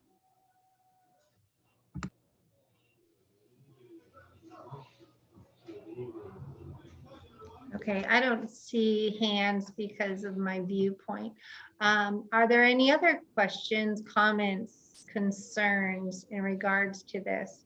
Again, I'd like to open it up to the public as we are having a very fluid meeting in regards to any of the questions or concerns on this. As we're talking stakeholders, this is an important one. Steve Slack. Yeah, Tony, I just had a question. Can you tell me on this graph here, like right before 2030? So right here? Yeah, all those low points in there. I mean, what's going to happen in the future here? I'm trying to, if you could just help me try to understand a little bit. I'm having a hard time with the graph and just figuring it out. Okay, so the way the graph is constructed, the data from the left-hand axis out to 2019 is historical data, and then carrying on the rest of the way is a replication of the historical precipitation patterns, and we plug those into the groundwater model and put in a pumping scenario for that and then have the model tell us, what do we think groundwater elevations are going to do? And so this is respective of the long drought period we had back in the 40s. And we had a long period there where the cumulative departure for precipitation was continuing to fall for quite a long time. And so this was purposefully included in there to show if we had a really, really long drought, a really ugly stretch of time that's not just 5 years, 3 years, but 20 years, what might things look like? And so that was the reason for including that series of really low precipitation records in the future scenario. This is more, obviously, more similar to this period of time historically. So kind of more of an anomaly then, I guess, huh? From the 30 to Well, 45. it's kind of, yeah, it's kind of an anomaly. Most of our droughts, where you can see them here, at least the ones we have historically, we've got a few that go back farther than this, back to the 40s or so. But you can see how many years they are there. They're 3 years, 5 years, something like that. Kind of drought period is fairly common here. This would be an uncommon scenario. It's happened once in the record that we have. Okay, thank you for that. Yeah, I'm just trying to understand also with the pumping, you seem to indicate that, you know, in a drought, we could stop our pumping, and that's still not going to help our river groundwater elevation in the river, right? Correct. That's a different graph, but you're correct. Yeah, I mean, just kind of, I'm getting a sense of what, and then just to talk about what, I don't understand this, to go back to the steelhead, trying to pinpoint, you know, do we have steelhead in the river? Where are they exactly? I'm trying to understand why more research would be needed to be done there. I mean, it's pretty much been designated a steelhead river. So we have fish ladders, but they're not like cattle. We can't just manage them in a certain area. They're going to go where they go, and we just hope that we have the water for them in certain places. The San Ynez River, for example, is considered not groundwater, but stream water. And we still have drying out places there too, but the fish, you know, even if they add water from Lake Kachuma, they're still dry. So I think we understand there's going to be some spots in the river that you just can't keep water in it. And yeah, so I'll end there. Sorry. That's my 2 cents. No, it's fine. Thank you, It's fine. Steve. Thank you. That's why we're here. Got to talk about it all. Okay, Brian Bondi, you're up. Yeah, I just wanted to try and answer Steve's question from perhaps the bumper's perspective. I think what we understand is that it's designated critical habitat, but what we've also heard from our biology consultant is that that doesn't mean that the steelhead are using that habitat for life cycles that could be impacted by pumping related effects. So if we're talking about fish passage to get upstream into tributaries where we know that there's habitat that supports other life cycle functions, that's one thing. And the groundwater piece of passage is a very minor, if not completely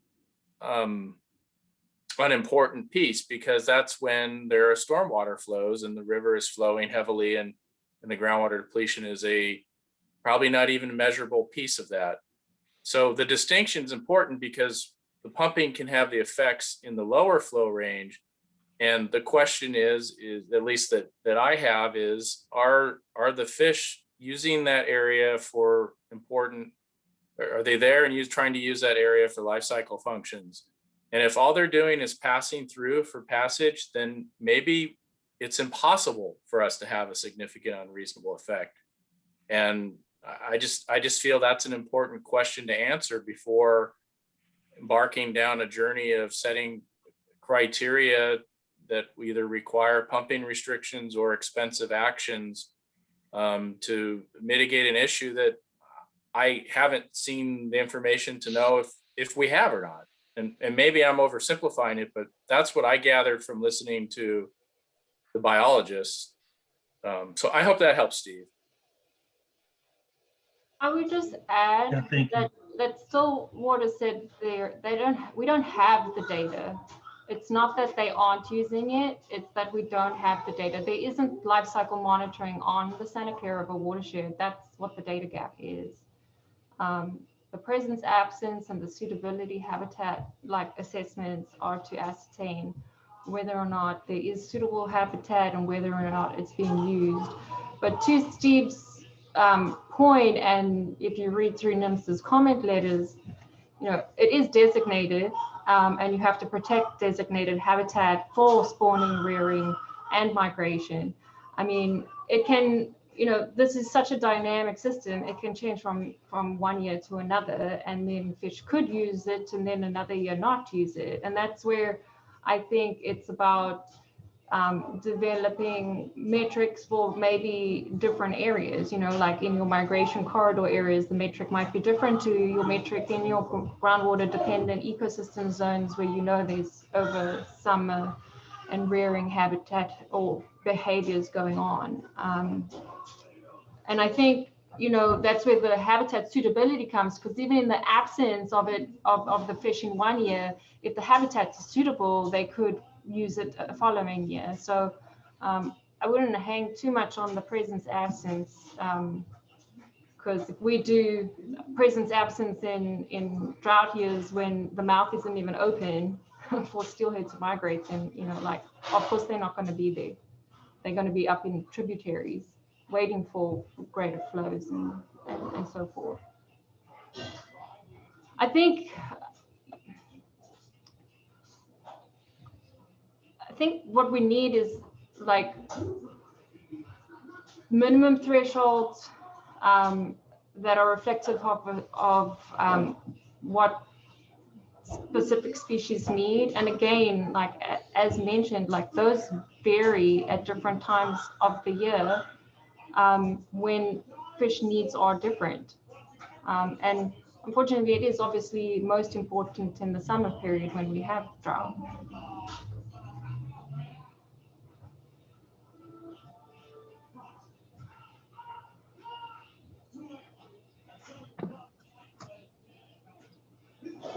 Okay, any other questions? All right, Tony, what can you keep us going? What other information do you need? What do we need to be debating? How do we, any suggestions on how we move forward? Just have simple questions. What would you like the MT to be? That's all I need to know.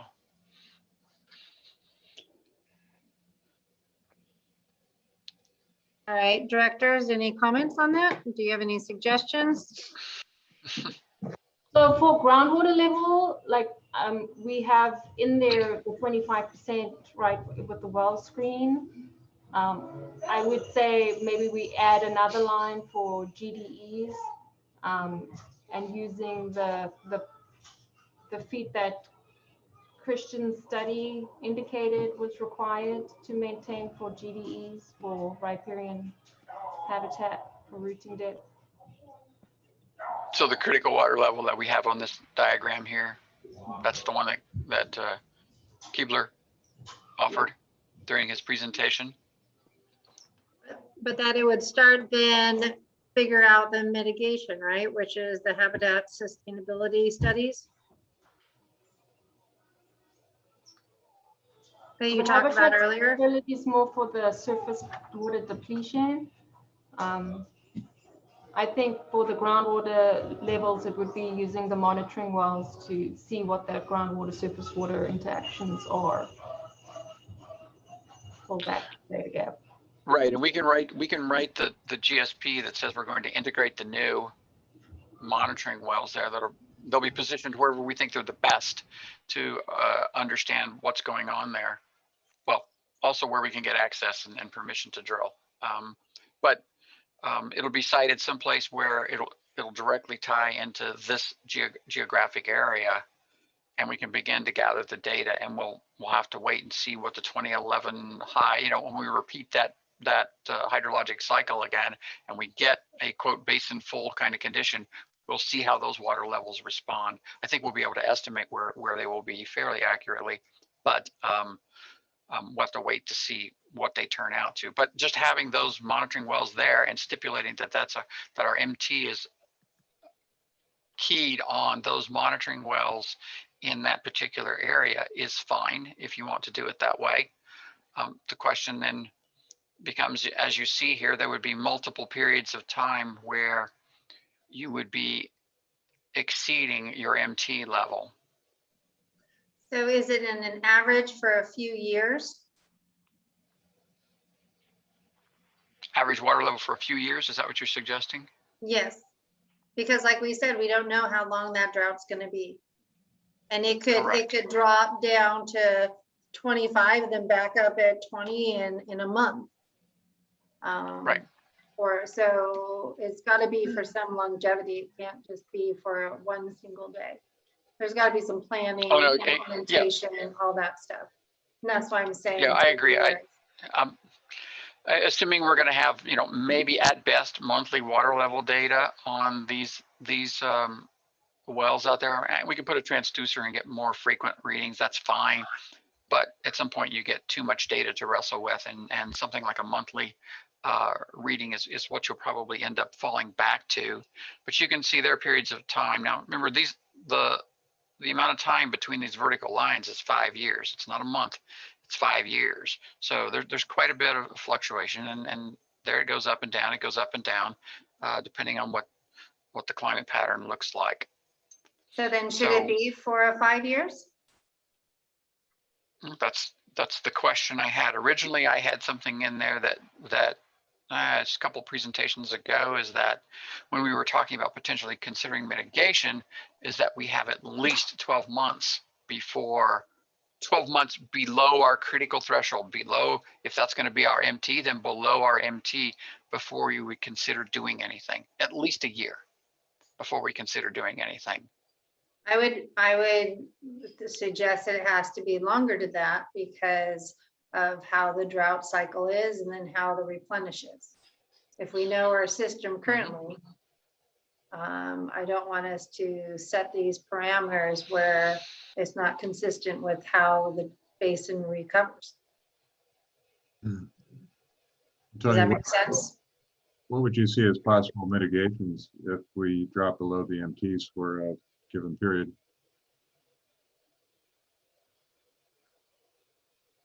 What do we do about it? Well, I don't think something as simple as, oh, let's just turn off all the wells right around the Cienega area. I don't think that's really going to get us where we want to go with it. We've shown here that when we turned off all the wells in the two basins within a mile of the river, because remember, all the aquifers are connected subsurface and water moves fairly rapidly down these two basins. We didn't get to where we needed to go. We didn't totally mitigate the impact there of pumping.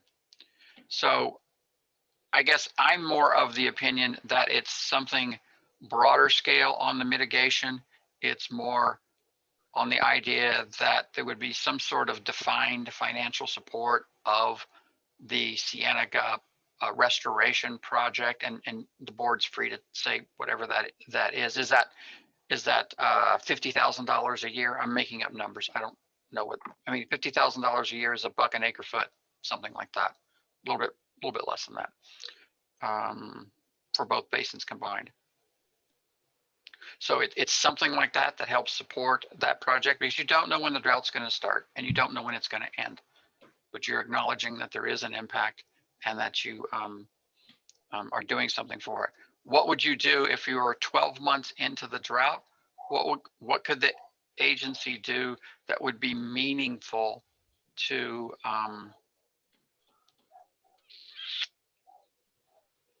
we would have to raise money and see if we can buy water if you had Schedule A or something, but that's going to take a year or so. Or Or what else could we do? You can irrigate, right? We have a basin that recovers, that absorbs water, recovers fully when we need it. And if we pull it down a little further to irrigate a critical area so that there's a, like that restoration area remains viable. That's possible. Because you're talking about That's possible. I would suggest that whatever that well is, it be in the deeper aquifers away from the shallow. Right. Because we don't want to make that chasing our tail around with the water. Right. Right. We don't make it worse. Let's make sure it's a deeper well to provide some water for however period of time you like. If that's, we're going to continue until we recover back through the MT. Okay.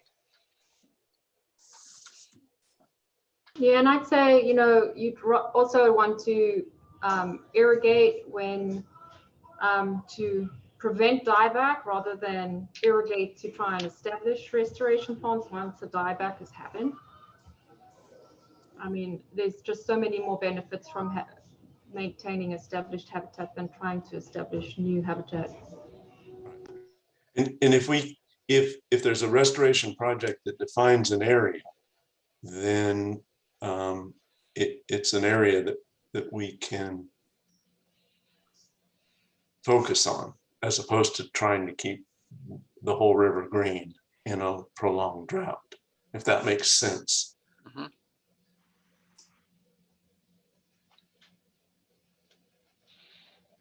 Focused would be far easier to accomplish. Keeping the river green all the way is that's a futile effort. In a drought. Particularly in a drought. So if there's already an environmental project in that area, and we can work together, all of us, to ensure it's successful, even in a drought, in a situation, in a way that allows the residents of the cities to maintain their water supply, and that allows the lemon, orange, and avocado growers to keep their trees alive.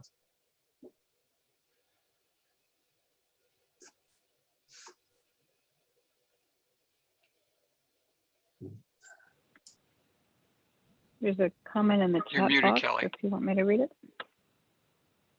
Yes, Lisa, that's what I was going to read from Matt Freeman. If it would be almost impossible to financially recover if pumping is reduced and permanent crops die. Ventura County agriculture crop profit margins are already strained due to many regulatory burdens that have already shifted crop production out of Ventura County to Mexico and other Southern American countries. If Ventura County ag is considered as a beneficial component of the environment and the local economy, and not just eye candy for urbanites, the GSA needs to be careful to not set policy when there appears to be known data gaps that need to be studied. I hope I read that passionate for you, Matt.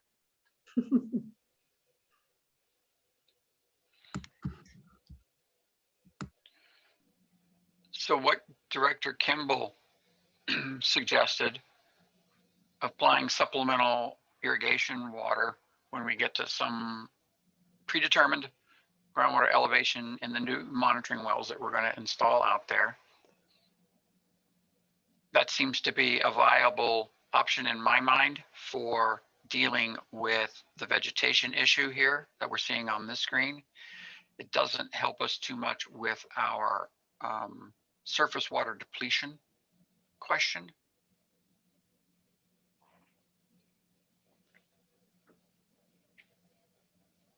Gordon, any other suggestions? Well, yeah, I'm back to the one.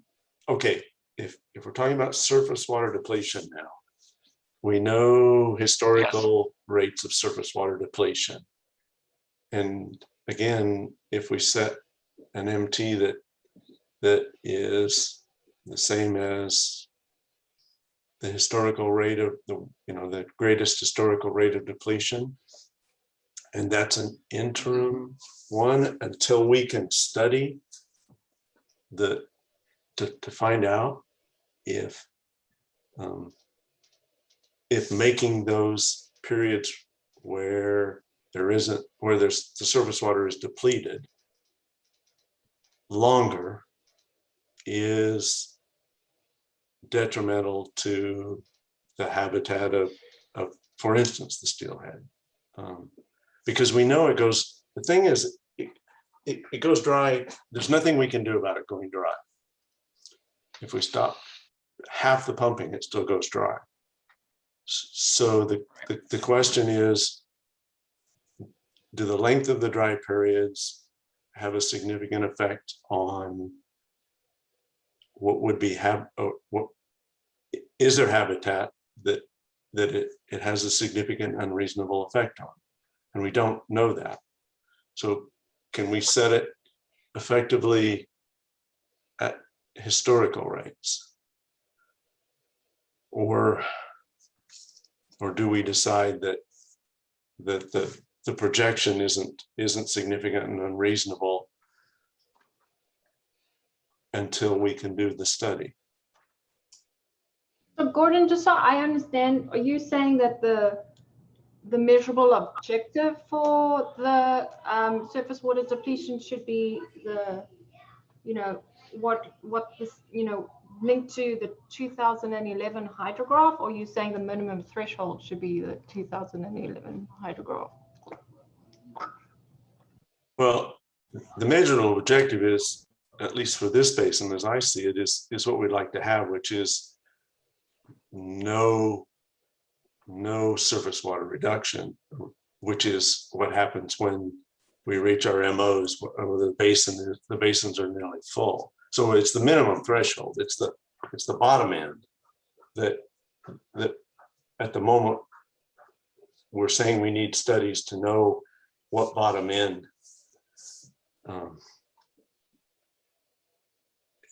has a measurable and significant impact. So could we put the minimum threshold as like an either or, like, because Santa Felicia has to have a certain amount of CFS at certain times. Can we not just link our flow to that, and then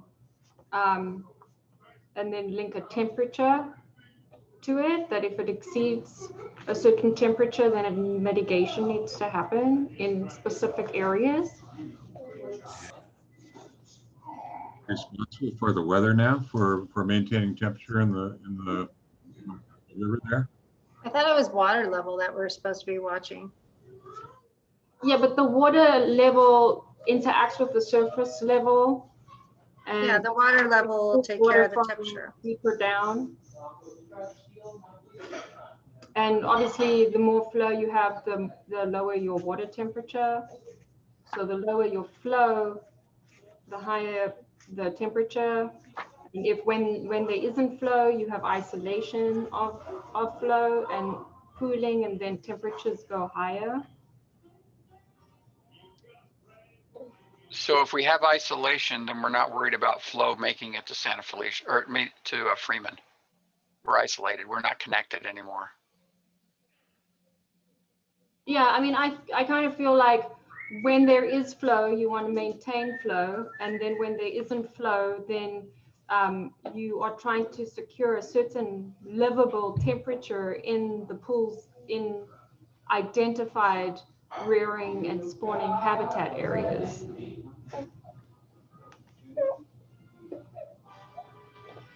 Did you hear me, or was I on mute? Yeah. Unfortunately, there's quite a bit of background noise from somebody, and it's becoming challenging to follow the conversation. I mean, don't we have to, for surface water flows, it's a rate of change that we need to try to set, correct? Right. I don't think we should try to make it more complicated than it is. So if we have to pick something, we can pick an interim rate of change and then set about the studies. But what number would that be, though? What rate would that be? Tony, I got to back up a second. Isn't United maintaining flow during critical times, regardless of anything that we could possibly do? United maintains at least 7 CFS discharge from Santa Felicia, and virtually all of that goes into the Piru Basin. Right.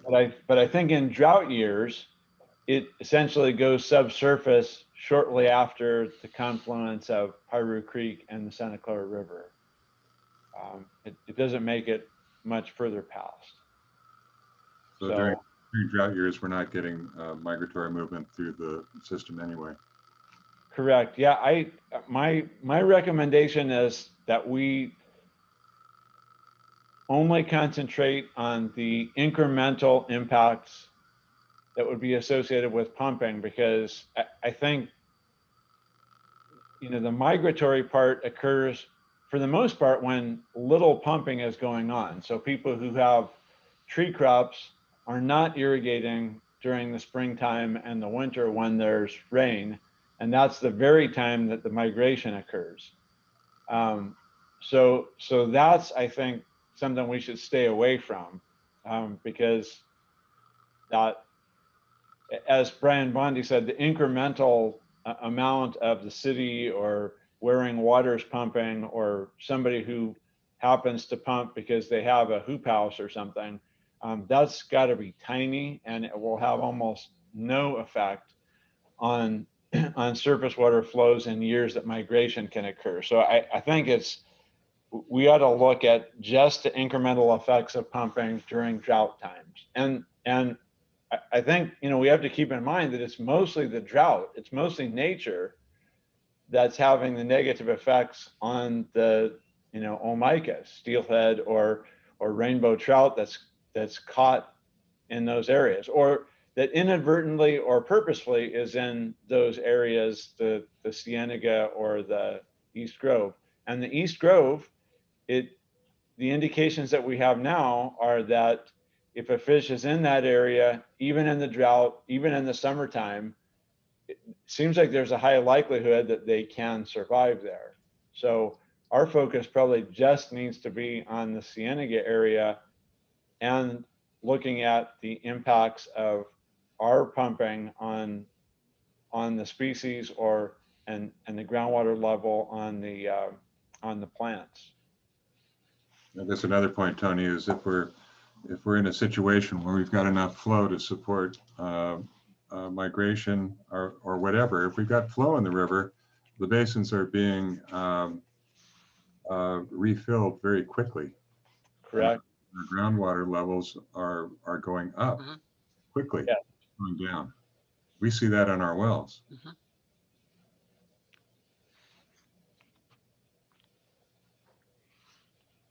Tony, Morgan, I mean, the trouble with the rate of reduction in surface flow is when you've got an area, when you've got a river like this, I mean, it changes very rapidly. How do you use right? Yeah. Really, it's not like a river flowing and then slowing down.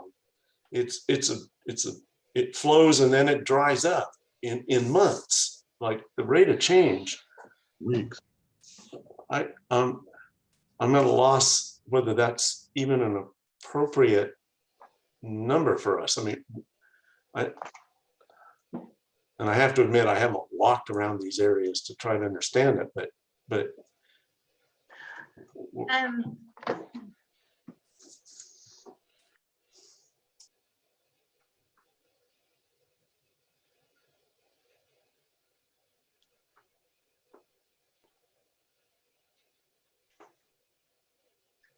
I have a question, and feels like I'm spinning on here. The California Department of Fish and Wildlife, on their letter, it was page 2 of 6, talks about the baseline from 2005 to 2015, that they're concerned with removal of potential GDEs with a depth of groundwater greater than 30 feet. So they call out 30 feet. And that we have to make sure that we're consistent to navigate through the periods of such groundwater elevations with several years of historic drought and also climate conditions.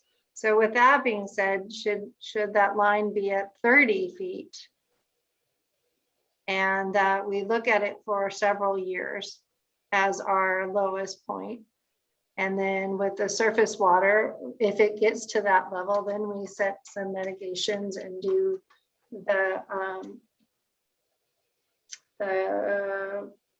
whatever Gordon was talking about, the irrigation. Can we do that? And so we just yeah, we won't know that till we have the monitoring wells in place. Is that correct? Correct. Once implemented? Once implemented, right. Right. Because that's We what can they're certainly calling write out it in up their letter. with, right, and that would be less conservative than the Santa Barbara researcher information, Keebler's information. Yeah, I'd say that the environmental stakeholders were the Nature Conservancy and Friends of the Santa Clara River had recommended Kubler's water levels. The way I read this is the Department of Fish and Wildlife is saying that Stillwater had indicated a 30-foot cutoff in their tech memo, and they're finding that even lower levels you could still maintain GDEs.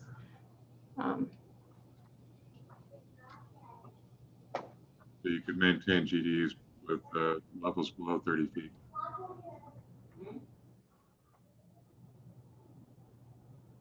I didn't get the impression that that was the norm, though.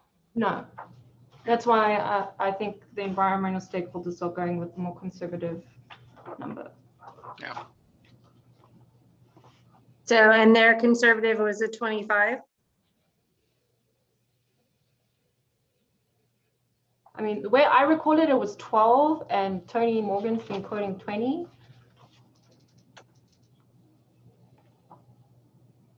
Well, that's a large disparity. Yeah.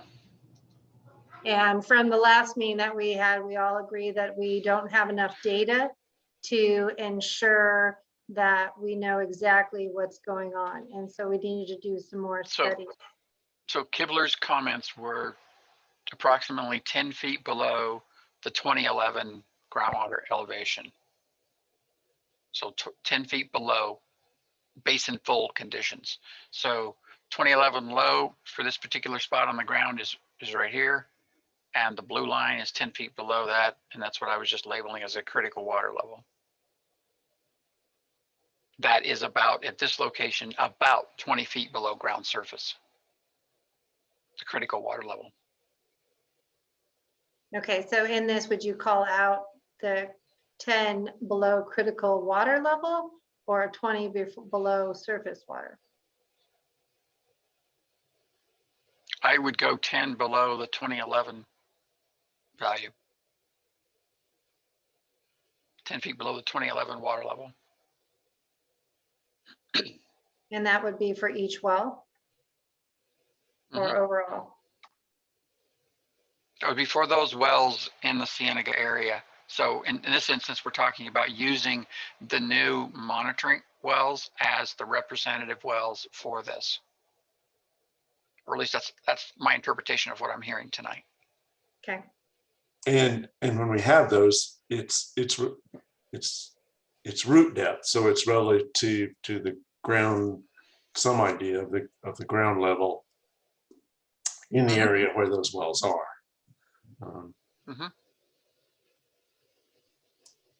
Well, I mean, I just concerned surface land level changes from time to time, whereas the well's depth is where it is how I was looking at it. You don't change that. Like a river moves, but the well doesn't. Yeah, these wells will not be in the active channel of the river. No. Number one, we won't get, that would be a bad place to put the well. And number two, we'll never get a permit from Ventura County. Been there, done that in the past, and I was not successful. I'm just bringing up any issue so that we can make sure, no, no, no, no, let's go forward. Got it. This big rain year, the well goes away too, at least access to it. Yes. So then is that a compromise between what the Department of Fish and Water is saying of 30 and we have environmentalists that say 12 and we have pumpers that need to have ag and we have community members that need to afford water and they need jobs? I think those So were is all that- the needs I was hearing. So I think Tony and I are saying the same thing. I was talking about the 10 feet and then he, and so when I said 12, I was referring to the 10 and then he's saying the 10 below that, which makes the 20. Right. Good. So I think what we we're, have consensus on groundwater level. I think the concern, and we have a measurable objective for surface water depletion. It's just which metric we use for minimum threshold for surface water depletion. correct. I don't think we have a consensus. No, and we have Johnny, drought. Johnny Emmert, what was your recommendation again? Do you mind rephrasing it? I think on the surface water depletion, the only thing I recommended was trying to define the studies that would get at the data gaps, but I didn't really have a great recommendation on the rate of change of the surface water. I think that's as Gordon noted, that's a very tough one in this river.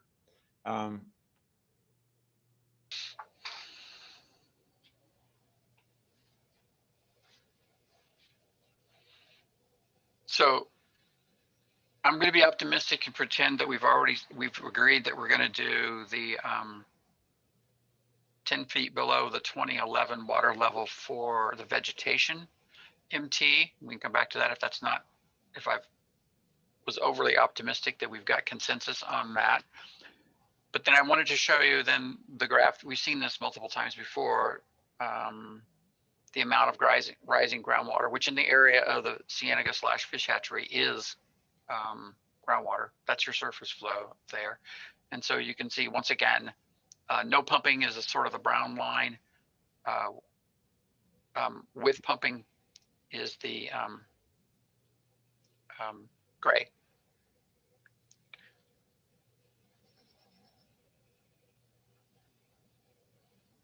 And this just, it caps it out at 50 CFS. We don't measure anything greater than that. So the director's observation that the numbers are all over the place is totally accurate. They're all over the place. Depends on the year, the time of year, what's going on hydrologically. So if we're looking to say, what's the rate of change of this? That would be significant.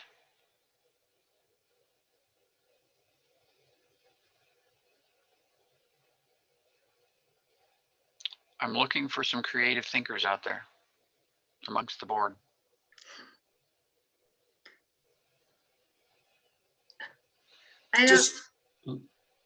Sorry, go ahead. No, go ahead. I'm just trying to understand what the 28-month cycle is. 28 month? Oh, 28% months. Okay, never mind. Oh, yeah.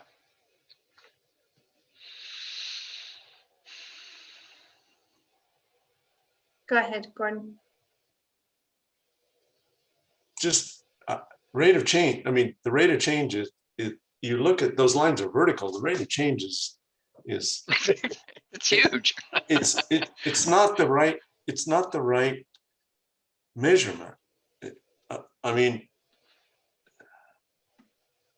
and that's why the studies are so important is understanding what's needed.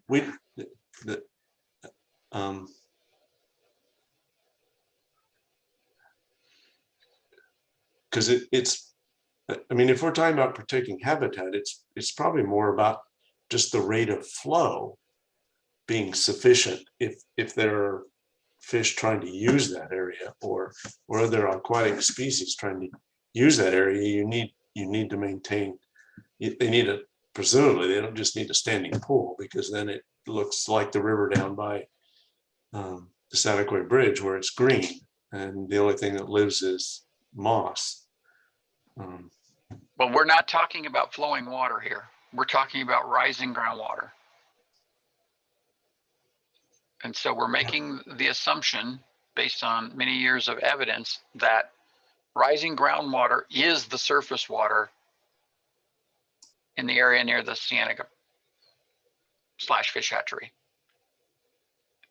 Because we're disconnected, we're dry upstream and we're dry downstream.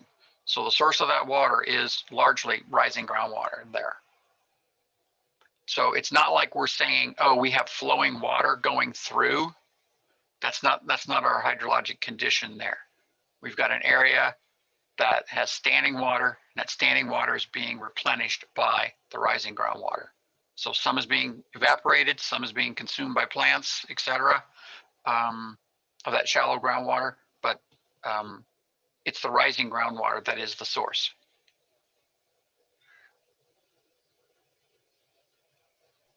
So you can't really measure the flow, and you can't really measure the change in rate of flow if it's effectively standing water. Correct.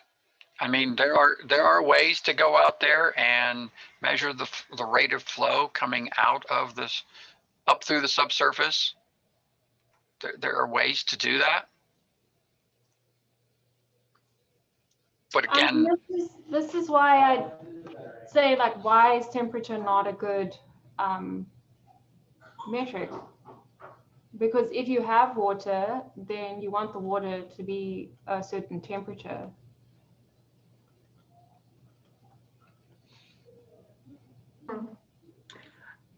Brian Bondi, did you have a question or a comment? Yeah, can you hear me? Yes. I just want to try and help the conversation because I think some terminology is creeping in here that may not be helpful. Rate of change isn't what, I'm not even sure what that means. So the regulations require the MT to be a volume or rate of surface water depletion. So if we're talking about flowing water, it's a change in the rate of flow. So if you're talking about there being 5 CFS and you don't want it to be less than 3, your MT under those conditions would be no more than 2 CFS of depletion. What I'm hearing Tony talk about is more of a static water condition, which I get the concept. So in that case, the concept of a volume of a depletion might be more applicable. So hopefully that helps. Thank you. Brian.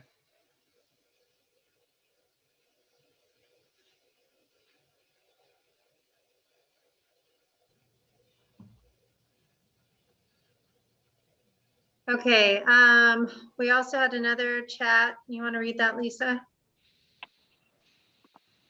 Sure. From Matt Freeman, what is the rate of recovery that maintains basin sustainability? I guess another suggestion for a metric.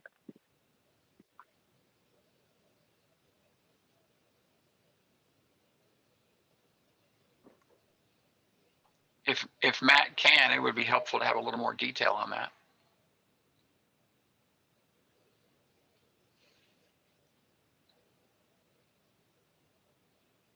Okay, I don't see anything so far. Glenn, do you have any comments on this? Well, I think the struggle is because I don't think we're on the same page when we say we're not, because I don't know, I don't know that it's an easy answer. And then I don't know that we're going to be able to come up with an answer unless we can quantify some things. And when I say quantify some things, what are these impacts? And what are they weighed against other things? So to one person, I'm sure if the river's ever completely dry, that is significant and unreasonable. Yet, if we look at this, if the model's telling us correctly, if I'm reading this right, Tony, you can correct me, that 9% of the months, there is 0 groundwater without pumping. So this river goes dry on its own if all of us pack up and leave to another state. The river's going to go dry, the fish are out of luck some amount of time. That is increased by human impact. I think that's what we're saying here. Now, if it goes dry a certain amount of time, those are not habitable ever at any way, no temperature, no water, nothing. It doesn't matter. It doesn't matter what we as humans have said that it's designated critical habitat. So at some point, I don't think we can ever say we have to maintain a certain depth and a certain temperature of water all the time in these locations. It just feels like it's unreasonable. And so then what is the reasonable answer? And I don't know what that is. I don't know if there's a certain amount of time we have to have it critical, or does that mean that every so often it's okay if there is fish die-off because that's going to naturally happen anyway? Part of the conversation is we don't even know if there's fish in there to die off. We don't know if they're just swimming by at certain times of the year and they're never even in there, and this is a moot point. But because it's been labeled critical habitat, there's a possibility they might be there. There might be an issue. Is that, if that's what I'm understanding being said, then one side is saying, well, let's establish and let's go out there and look and see if there's anything. If it's nothing, then there's no significant or unreasonable impact. Let's move on. So I'm not sure exactly how we do that, but when we get to that point and we say, okay, there are some fish or whatever that is, and there's going to be some impact. When we define significant and unreasonable, it feels like we have to have some kind of measuring against everything else. What is significant and unreasonable? And how does that impact all of the other stakeholders? And I don't know, and I don't think anyone can say what that answer is. As a farmer, I'm sure some on the call would say, well, if I have to shut down watering and it kills my trees, that's significant and unreasonable. And we've heard everyone's kind of issues. And for me, if we have to have if people can't afford their water and things, all of those, it's true. And at the same time, it's reasonable to say, if we lose all of the habitat out there, that's significant and unreasonable. So how can we find a line that makes sense? It doesn't feel like there's going to be a scientific number. We're going to get input from Stillwater. We're going to get input from everyone. And then there's going to be 6 of us on the board that are going to have to say that's significant and unreasonable or it's not. And that's, I think, where our challenge is. Unfortunately, I haven't seen enough data that tells me clearly where I feel comfortable that we have an answer. And that's why I think we keep stuck in this conversation and why Tony says, just give me a number and I'll write it in.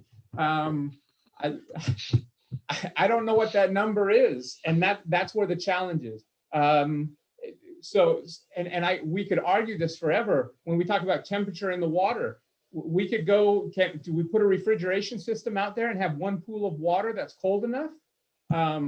Clearly, that's a little sarcastic. I don't know how much water there even has to be there before it's even practical that a certain habitat can survive. Or certain species can survive in that habitat. So I guess that's where I'm struggling with, just trying to think. I'm not hearing anything that's giving me clarity on what to, how to establish these in these areas. And maybe I was embracing the concept of future studies was going to provide something that I would feel like, oh, the light bulb's on. Now I know what we're going to do. So I probably just babbled on and made no sense as well. Tony, also a question on this 9% months, is that over 1998 to what is that dates of when that is? 85 through the end of the modeling term there. Okay, and the modeling term that we're supposed to be specifically looking at is what years? So we have 20 years to get to sustainability, and then we have to prove, excuse me, that we can keep it sustainable for another 30. But it isn't a 50-year window. Okay. The question that I ask every year, what is the measuring stick year? Well, the question is every meeting. I'm sorry, say again. I missed it. I asked every meeting is what is the year that we use as our standard? Mhm. Oh, sorry. From the regulation standpoint, it's January 2015.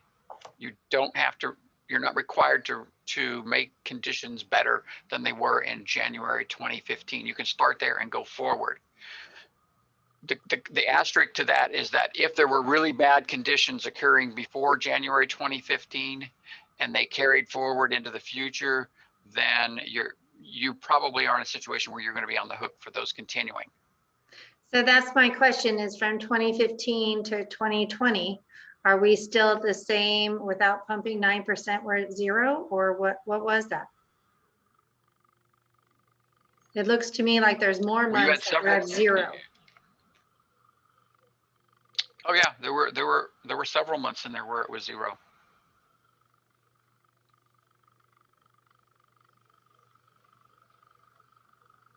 Looks like there were several years where it was 0. Yeah. Yep. So to create having water there when we don't have water is hard for me.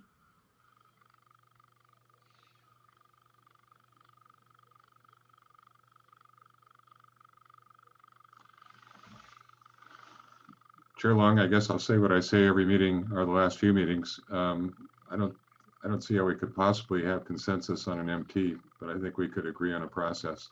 So I don't know how we're going to agree on giving Tony a number that's going to shoot many stakeholders in the foot.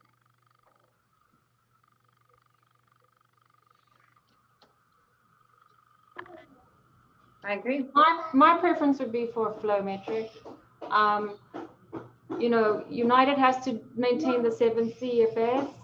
I think, you know, we could always put in a trigger system like Tony Morgan had suggested, where if it goes below a certain level and you know that there is a connection and rising water and you having an impact because of pumping, then you implement a mitigation at the site. You're talking specifically about the Cienega site? Yeah. We're talking about surface water now. Yeah.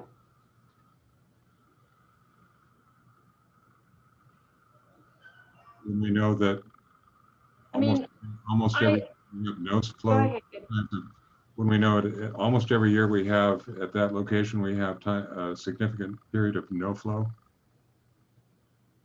And we've shown that even without pumping, we still have those periods. Well, and if that's the case, the fish hatchery is pumping as well, and so they have water in their area, right? Yeah, the fish hatchery is irrigating Cienega.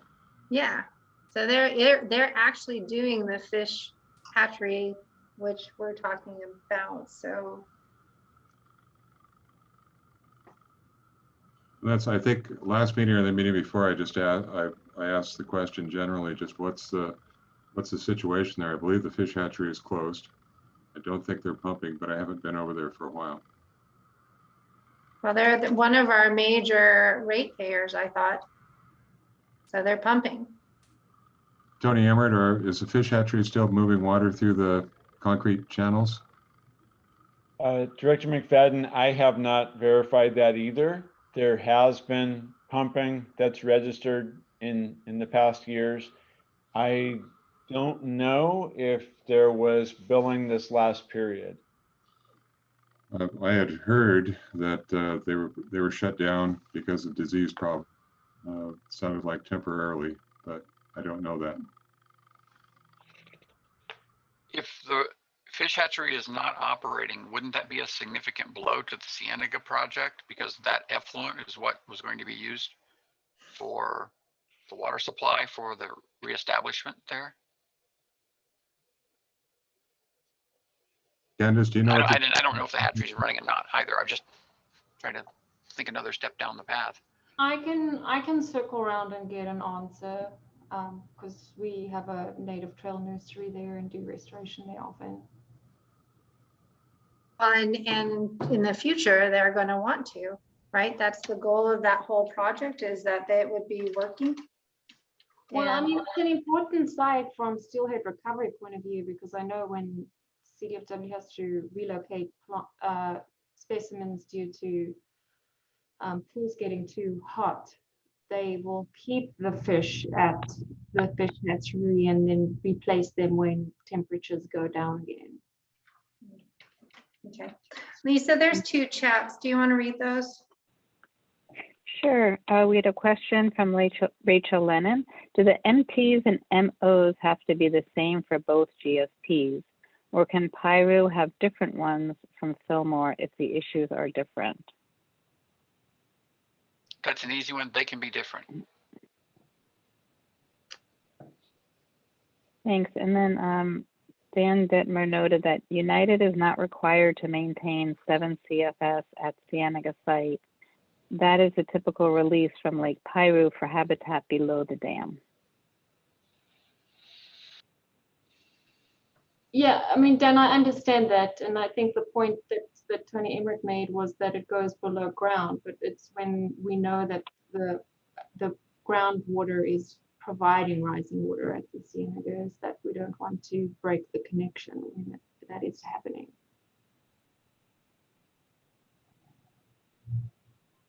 So I guess wondering if. I just kind of a question. Do we all agree that it's okay for the river to run dry for a certain extended period of time? That it is okay in the sense of it's not what we might wish for. I'd like the river flowing 24/7, you know, every year and deep enough to raft down and to go fishing, my personal belief. But because of where we're here in California and the charts that we're seeing, can we say that we recognize and it's okay for the river to run dry for extended periods when it's based on drought conditions? And that's just the natural process of this river, and that's acceptable. And there's nothing that this agency is going to do about it, or should do about it, or can do about it. Is that something that we can get to that point? I'm afraid if we can't get to that point, we will never come up with an MT and an MO. And what I'm looking at is this chart that's on the screen right now, and I'm specifically focusing in just one period, that 2015 to 2020. And based on that, it appears that the river runs dry, and it looks like it ran dry for about 3 years straight. There was no water in that, if I'm reading that right. So if that's the case, is that kind of what we're looking at? And I'm sure that changes throughout history. There's longer, shorter periods, things like that. So is that a reasonable assumption and an expectation for this group? So Glenn, for me, I'd answer and say that it's natural to have wet and dry periods in Southern California river systems. We're not trying to create a different setup to what is out there naturally. You know, what would be interesting here, Tony Morgan, is where it says here without pumping, that's only like less than 10% of the months is without pumping.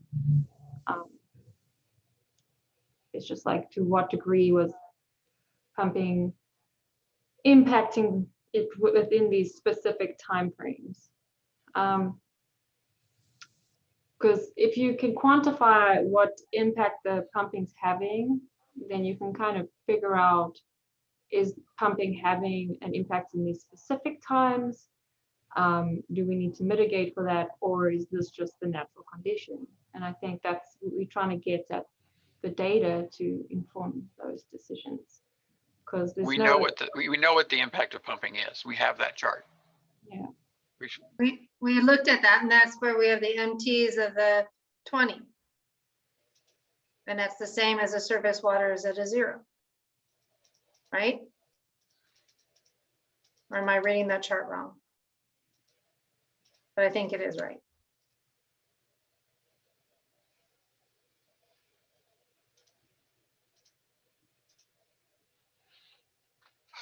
So from this chart, we know we're talking about change in rising groundwater with and without pumping. So this is a change axis here. The sort of silver dots are the historical period and the brown dots are the future. So we know, based on this information, kind of how much change is due to pumping. And that's the 1.4 CFS.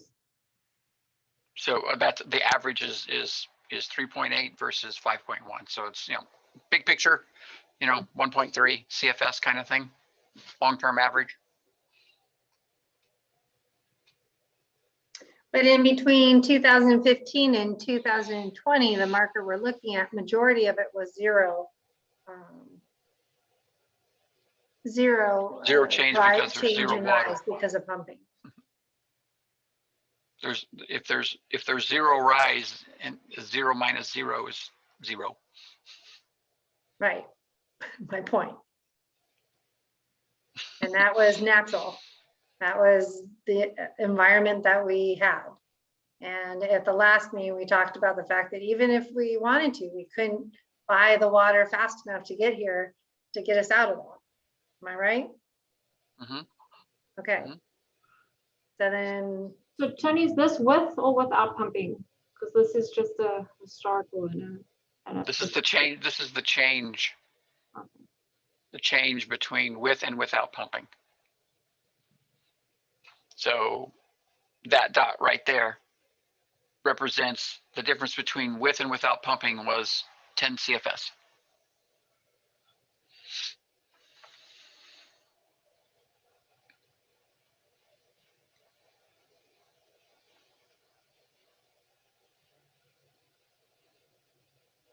And much like the flow that we were looking at before, when we talked about things being, lines being vertical and very flashy, and they go up and they go down and they go up and they go down, we've got a similar situation here. So then wouldn't it be a rate of change over time period? The metric. Can't we set a time period?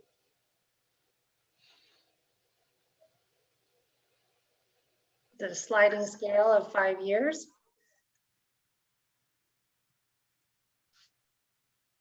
I guess I would ask, what kind of time period were you thinking?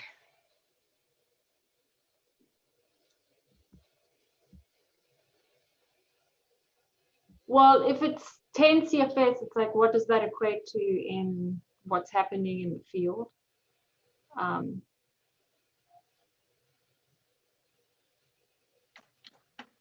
Because like if you're not having an impact over a certain time frame of like 3 months, then that should be sufficient. But if you showing die-off because of the change, like a persistent change,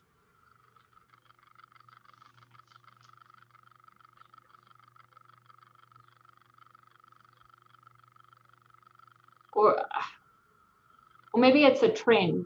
If it's trending worse, if the rate of change is trending in a negative direction over time. Well, won't that happen just in the natural course? If you're just running the numbers, the natural course, because we see it going down to 0, that trend's going to be that way. We're going to see that happen. And then how will we weed out that one's getting accelerated or extended because of pumping that particular time? Or was that more because of the extended drought that particular time? I'm trying to see how we could actually monitor, what we could even monitor to see these changes, how much is impacted by pumping, and then what is the impact, so what the difference is by the pumping, but what is the actual impact to the state of the beneficial uses of the water?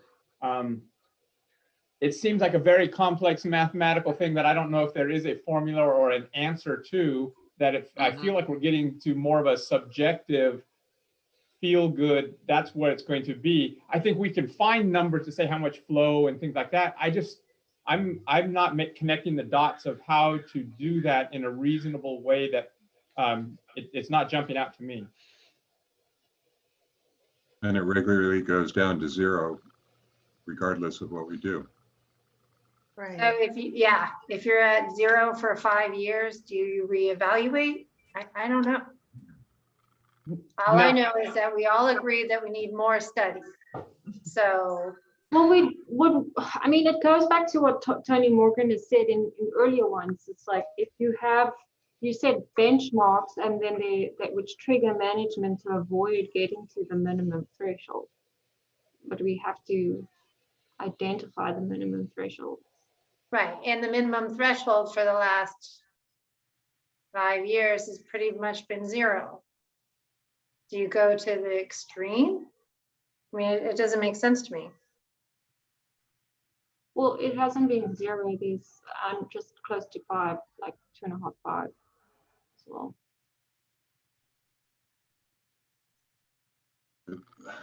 Pretty flat line. Tony, like, just excuse, I kind of feel like we as a board are having to grapple with this. And I thought we had hired Stillwater to grapple with this and bring something to us. You know, because keep putting things forward and they keep getting knocked down. So like if this is not, if what I'm suggesting is not working, then shouldn't the consultant come forward with a recommendation? And then we as a board can hash that out. That's been the approach that we've been using for the last few board meetings. So we thought we would turn this meeting around and let the board use their brain power and try to help us get through some of this. And we did. We threaded the needle on the riparian vegetation thing tonight. So kudos. We threaded that one. Okay, now we're on to something that may be a little more difficult to do. I think one thing that we're trying to, we're mixing minimization with mitigation. And I think what we're grappling with is the impacts of drought are so much on surface water flow that there's really nothing that the agency could do to minimize those impacts because they're way beyond our scope of control. So I think we've seen Tony demonstrate that even if we don't have any pumping in the Piru Basin, that we're still going to get to 0 flow. So then that, I mean, there's really no minimization that we could do that's within this agency's control. But then that kind of pushes you to mitigation to say, if this happens, do you do an action to, you know, if it's not preventable to have these dry ups with drought plus the human impact, what can we do to mitigate, you know, that increment of the human activity that layers on top of the drought impacts? And I don't know, maybe that's a better focus, because I think we're grappling with how do you minimize something that goes beyond the scope of your control?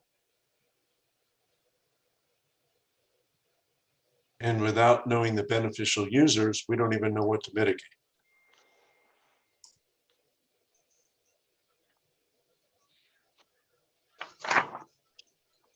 Well, I mean, in this instance, if we're talking about the surface water element, then we're not talking about vegetation. We're basically talking about fish. I mean, right. That's basically it, what we're talking about. Right. And I think, I mean, there may be other amphibians out there, but. Well, we know the fish is a beneficial user, and that is being driven by the critical habitat designation. I mean, presence, absence aside, that designation is not going to change.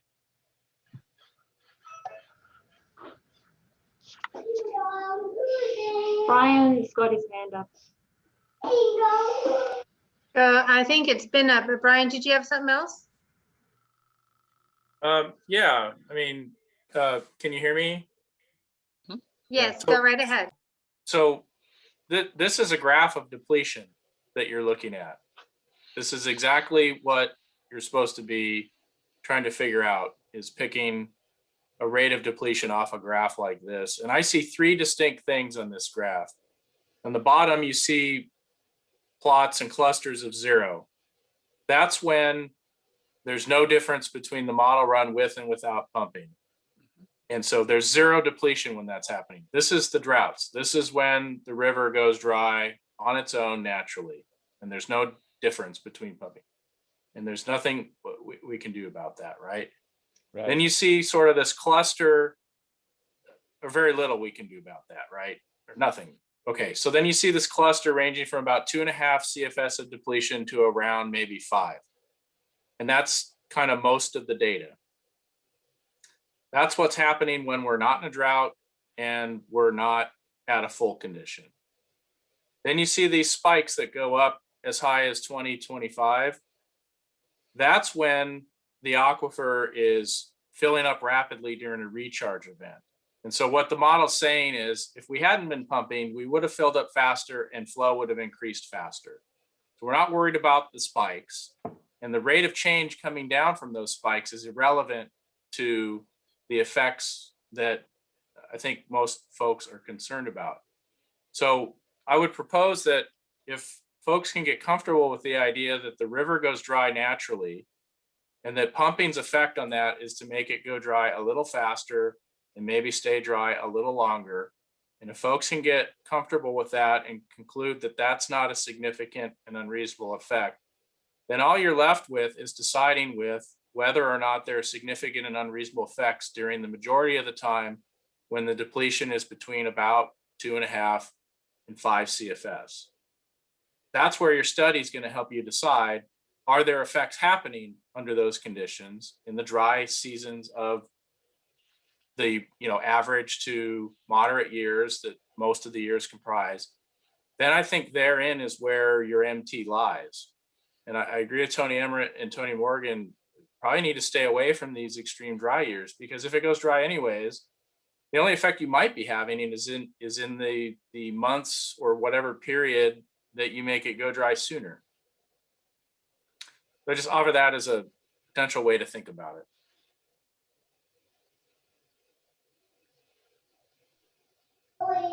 And Brian, thank you for that. And that's what I'm seeing is it's a 2, it's a 2 and a 2.5 to 5, and the difference between the 3.8 mean and the 5.1 mean. And if that's just standard, then when we go outside of those standard conditions of what pumping is like, we saying that we don't have undesirable results right now, saying that, right? Then you just want to maintain that. If we pick up that we are having undesirable results, we need to identify what range is more, beneficial, and then our minimum thresholds can change to something more conservative, and then you can add on projects to make that happen.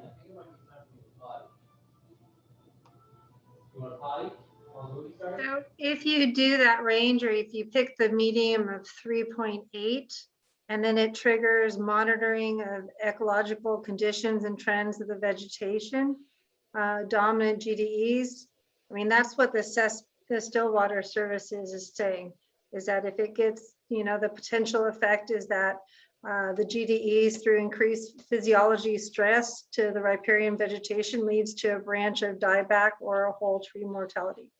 So if we hit that 3.8, we're gonna start monitoring and seeing the effects. Is that what we're gonna do? Or are you saying that if we get to a change of 3.5, we're not pumping? Just wanted clarification. I mean, I think we can identify mitigation measures.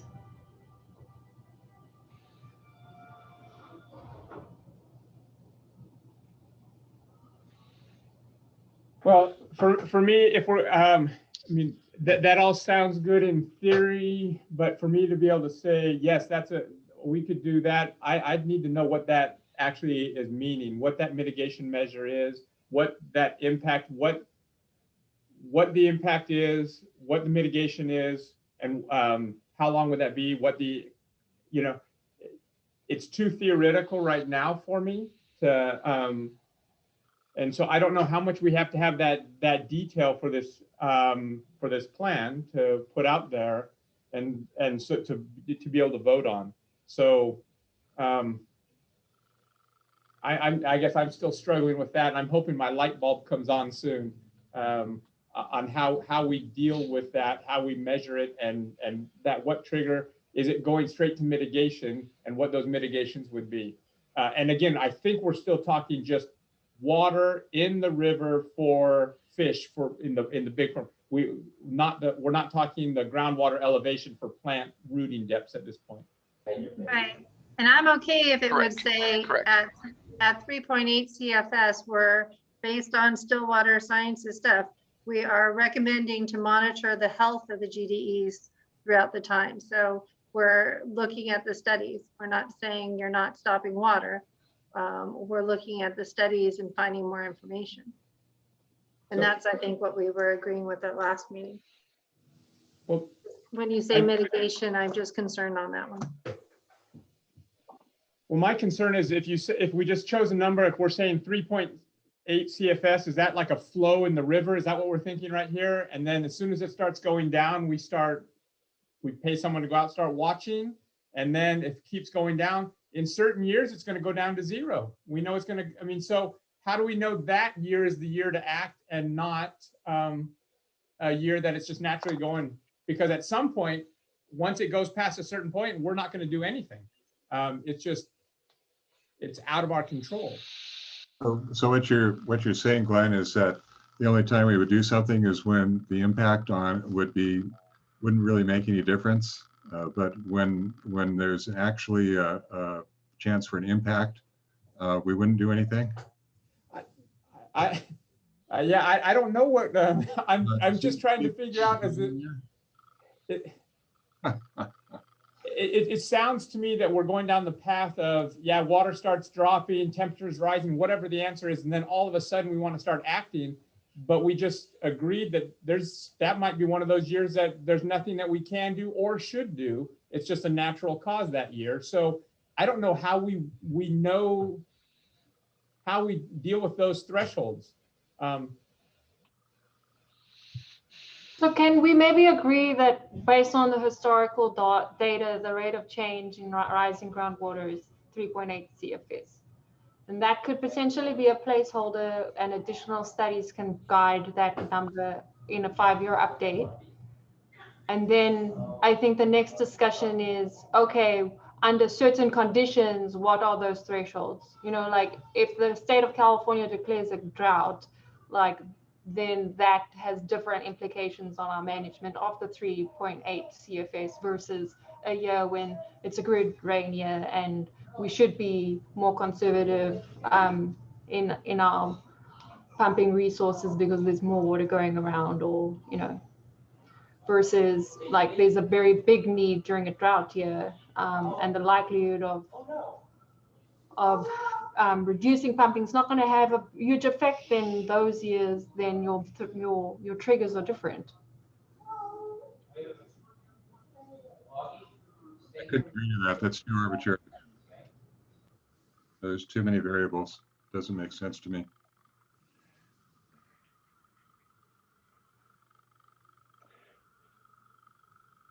I mean, maybe we hit it at the low part of it, which is your 2s, wherever. I can't show you where I'm pointing, but when you have the variable in that low part of the variable, maybe it's at 2 CSF or whatever that is. Yeah.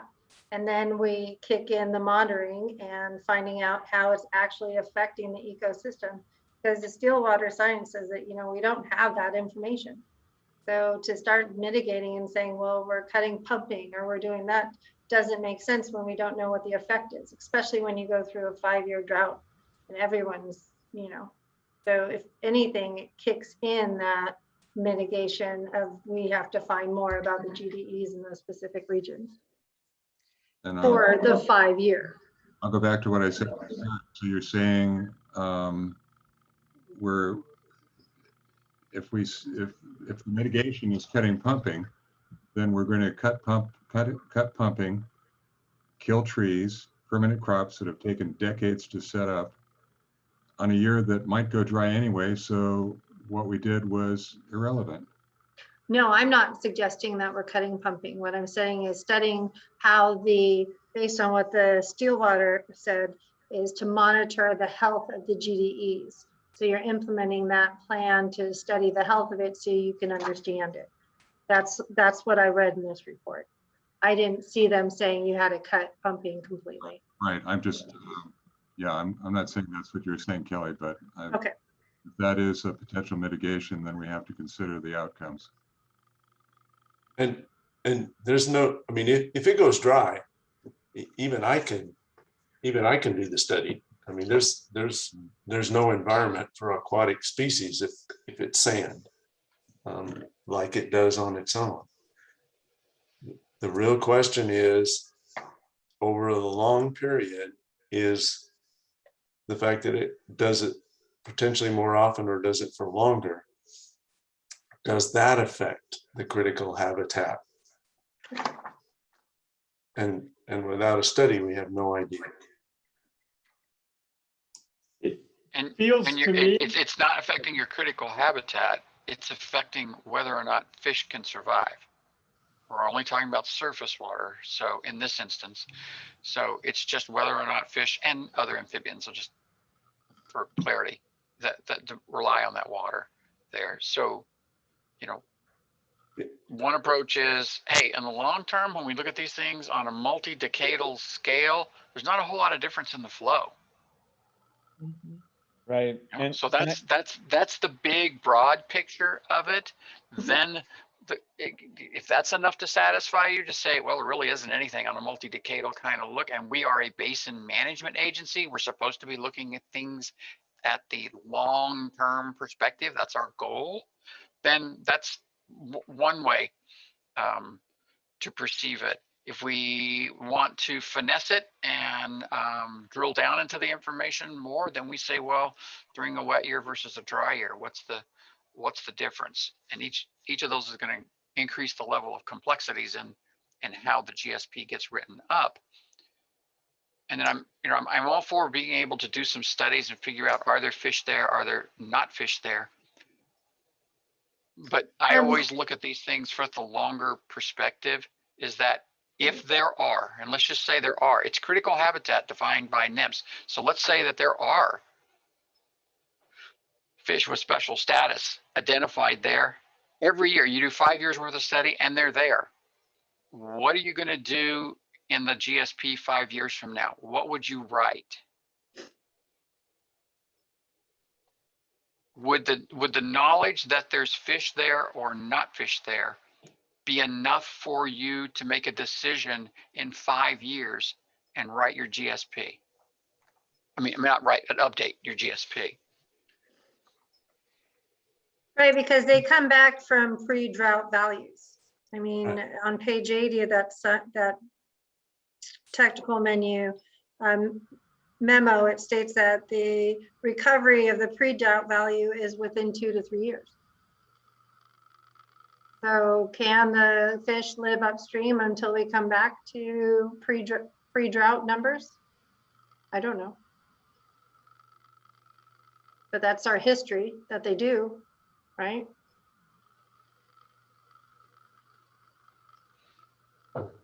I mean, I think the presence, absence, and the suitability for rearing and spawning will indicate the need for more management actions. But, you know, I think the presence absence issue is actually is less of an issue because it's critical habitat and you have to manage it as critical habitat, whether or not the fish are there at a point in time. It is critical habitat, but when it's dry, there's no habitat. That's the problem. I mean, it may be critical, but when it goes dry on its own in a long-term drought, there is no habitat, and that's the problem. And that's, you know, that is the environment in which this particular species that we're talking about, you know, evolved. And I've heard biologists tell me that one of the reasons that the anadromia is so important is that they're diversifying their portfolio, right? So some go to the ocean, and if something bad happens in the watershed, they might be able to come back. And some that stay in the watershed may save the ones that never made it back during a drought because it was dry and they couldn't come back into the river. So they did develop in this type of environment that goes dry on a regular basis. One of the things I was looking at, and I never noticed this before on this, but with the kind of variability that we have with severe droughts and then major changes, it actually seems like the median is the more appropriate metric to look at on this, change in rising groundwater. And if I look at that in the with and without pumping, I mean, the median isn't even 1 CFS over this long-term period.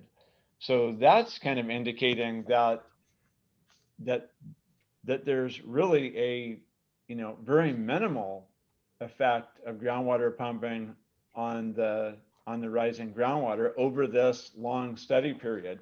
And this is including the worst drought on record that we purposefully put in here to simulate almost a worst case scenario. So if there's only median of 3.8 versus 4.6, that's pretty tiny.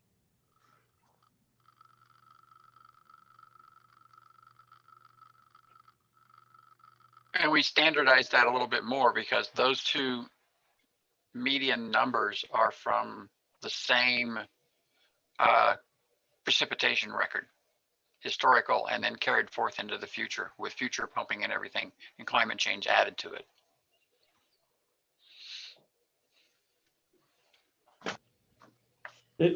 It feels to me, and as you guys have noticed over our several meetings, I do a little flip-flopping, I guess.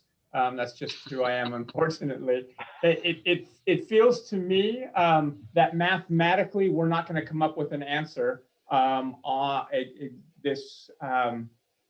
It's going to be more subjective, and I can see the argument of saying mathematically, it's pumping has it has a negligible impact on this groundwater. It has an impact, but it's, what all intents and purposes, it's less than 1 CFS. It's going dry anyway in the year. So on this particular beneficial user, it has a negligible impact. We can go out and look and see if they're there. And I could see focusing that way and coming up with that result.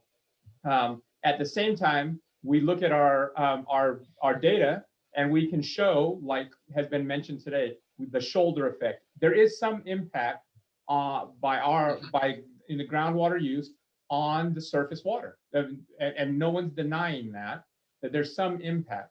Now, I guess the question is, how much is that? Is that significant and unreasonable? And I would imagine everyone that we ask is going to have a different degree scale and see what that is. And that's our task, is going to be coming up with, is it significant and unreasonable, both things happening. I don't know that we'll ever agree completely on that. I feel like we're going to get to a thing that says, well, we can't say there's no impact, period, because clearly that's going to be a problem, but we can't quantify exactly, So at some point, I feel like we're heading towards well, let's just come up with something that makes us feel good, something relatively subjective, something that says we're doing something. And I don't know what that something is. And I don't know if it's a dollar amount contributing to habitat restoration. I don't know if it's, it just feels like we're heading to something because we can't exactly quantify it, but that we have to show that we're doing something. And maybe I'm way off there, but it feels kind of like that we're not going to be able to come up with some technical number that's going to say, yes, that is the answer. It just feels like there isn't an answer out there that I can see, or one coming in any time in the foreseeable future for this, in the next 50 years, that's what I'm seeing right now. So Hopefully I'm wrong. I don't know if anybody else is seeing it similarly. Well, Tony, what if after many months of discussion, the board determines that pumping and the things that we have control over, I'm just saying what Glenn said in a little different way, does not have a significant and unreasonable impact on rising groundwater. Therefore, there's not a lot we can do about it. That was an approach we offered a few months ago. I think that was At the multi-decadal scale, there's not a whole lot of difference. That was exactly what you presented to the board at the very start of all this. Yep, I'm looking at the notes from 2/18/21. No chronic decline in surface water flows. GDEs in drought months, multi-month periods with zero rising groundwater with or without pumping, and groundwater levels below critical water level in severe droughts.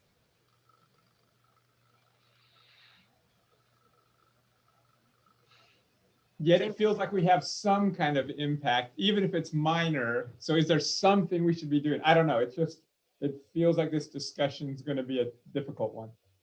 Well, and if it's minor, I think it's the studying, right? I mean, we all had agreed on doing the studies for it. Yes. But at what point do we do the study? Yeah, it would be studies and or mitigation. So it sounds like there's an agreement that a study is a good thing, and then we are getting to the point where we're realizing that we don't have the levers to pull to solve the severe impacts of drought, and we're seeing that over the long term, our pumping impacts are less than 1 CFS on the median.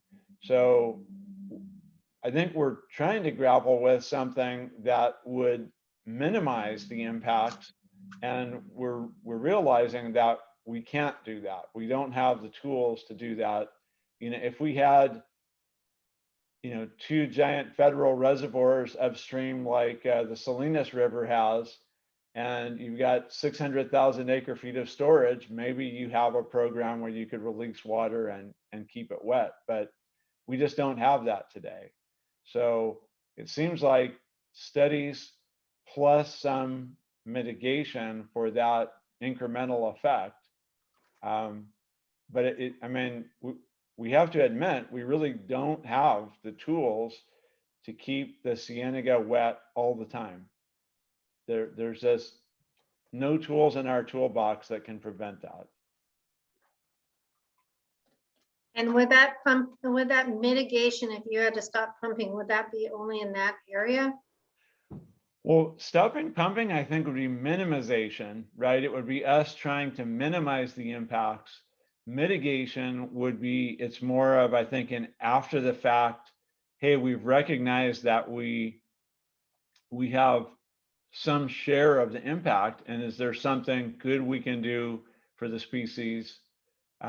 So mitigation would be, what would be the example? If I'm going to build Diamond Valley Reservoir, if I'm Metropolitan, and it's going to flood an entire valley that contains a species in there, then Metropolitan goes and buys 2 valleys next door and makes those sanctuaries for that species, because you can't minimize wrecking the species habitat. So I think we're grappling with the fact that we cannot minimize the impact, because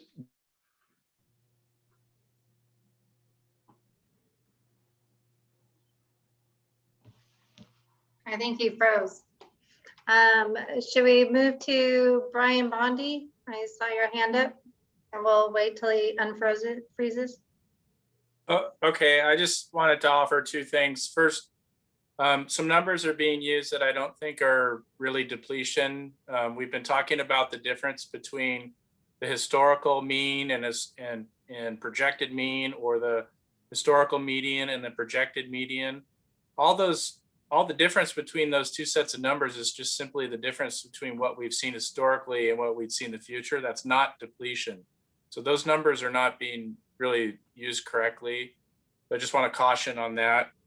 I'd also like to offer maybe an alternative way of thinking about this. And this is not something I've discussed with the pumpers, so I caveat it. But if we could get comfortable with the idea that we want to avoid depletion caused by pumping that causes fish mortality, if we can agree that that's the qualitative undesirable result we want to avoid, then we can frame an MT around the concept of a rate of depletion that causes mortality when mortality would not otherwise happen. And so what I mean by that is if mortality happens naturally during a drought, we would not consider the depletion from pumping in a drought period to be the cause of that mortality. So what we'd really be talking about is not causing depletion when we're not in droughts that creates conditions of mortality. And that the MO that would go along with that would be a depletion rate when groundwater levels are at their 2011 levels. And that our course of action would be to take studies to determine under what conditions pumping depletion could potentially cause mortality when that mortality would not otherwise happen. So just another possible way of thinking about this. Okay, thank you. I don't see Tony Emmett back on. So Lisa, you want to read those questions or comments? I think Brian just covered his comment. Brian, let me know if not. And then I think we addressed Matt Freeman's questions about whether or not, there are fish there and then it could rain. I had one idea I wanted to put out. I'm not sure if it makes sense or not, but I'm wondering if the minimum threshold that we just came up with for the vegetation, the groundwater elevation 10 feet below 2011, if that might also in some way help to ensure that when it rains, there's going to be sufficient surface water as well. Because if we don't let the water get too low, then, the rain, it seems like the river would get filled up again in a reasonable way, such there wouldn't be extended periods of being dry much longer than it might have been historically. So I just wanted to throw that out there and saying, maybe I don't want to use this actually to kill two birds with one stone. But anyway, if that might work for both, to say that, we kind of reasonably address both issues with that one measure. Okay. Tony Morgan, do you have any comments, questions about those questions or comments that we just had? Brian, can you run through yours again on the MT? I hope you wrote it down, because if it was me and I had to repeat that again, I probably wouldn't be able to do it. Good thing it's recorded. Exactly. Yes, I have it. Awesome. So the philosophical concept for undesirable results would be trying to avoid depletion caused by pumping that causes fish mortality. So that's the overarching concept. And if you take that concept, a construct for a minimum threshold would be the rate of depletion that causes mortality due to pumping when mortality would not otherwise happen. And then the MO in this construct, you could align it with your groundwater level MOs for other indicators at the 2011 level, and the rate of depletion that corresponds to that would be your MO for this indicator. So that would be consistent across your other indicators. And then the proposed course of action would be studies to determine the conditions under which depletion caused by pumping would cause mortality when that mortality would not otherwise happen. And that would be your course of action to take your descriptive MT and turn it into a quantitative MT, or to take a preliminary quantitative MT and update it to something that's based on the site-specific science. So it wouldn't be so simple as in this scenario or laying out that the only chance for the mortality is when it goes dry.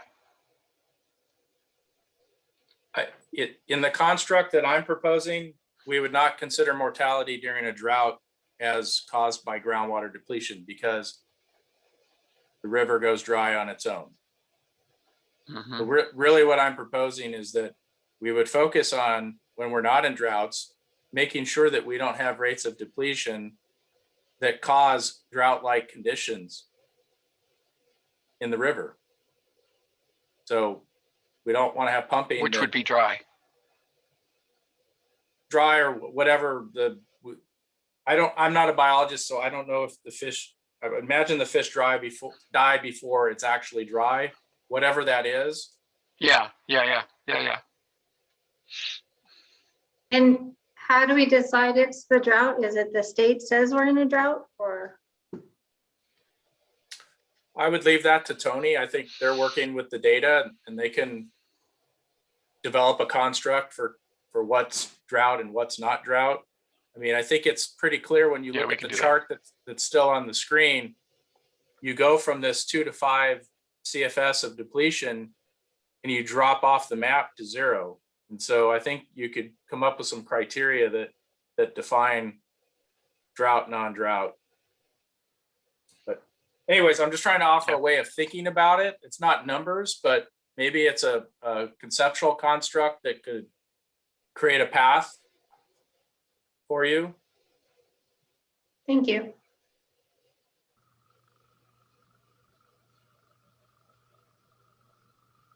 Got a question, higher elevation question for Tony Morgan. Tony, how's the GSP coming along other than with what we haven't been able to come to a consensus on? Well, we're filling in almost all of the other sections there.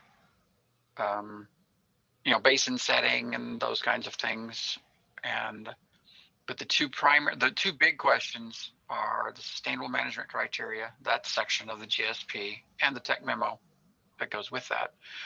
And then related to that, if we're going to be doing mitigation, then are those projects that we want to put in there, because we have to figure out how we're going to fund those as well as part of the GSP. So those two sections are still lagging.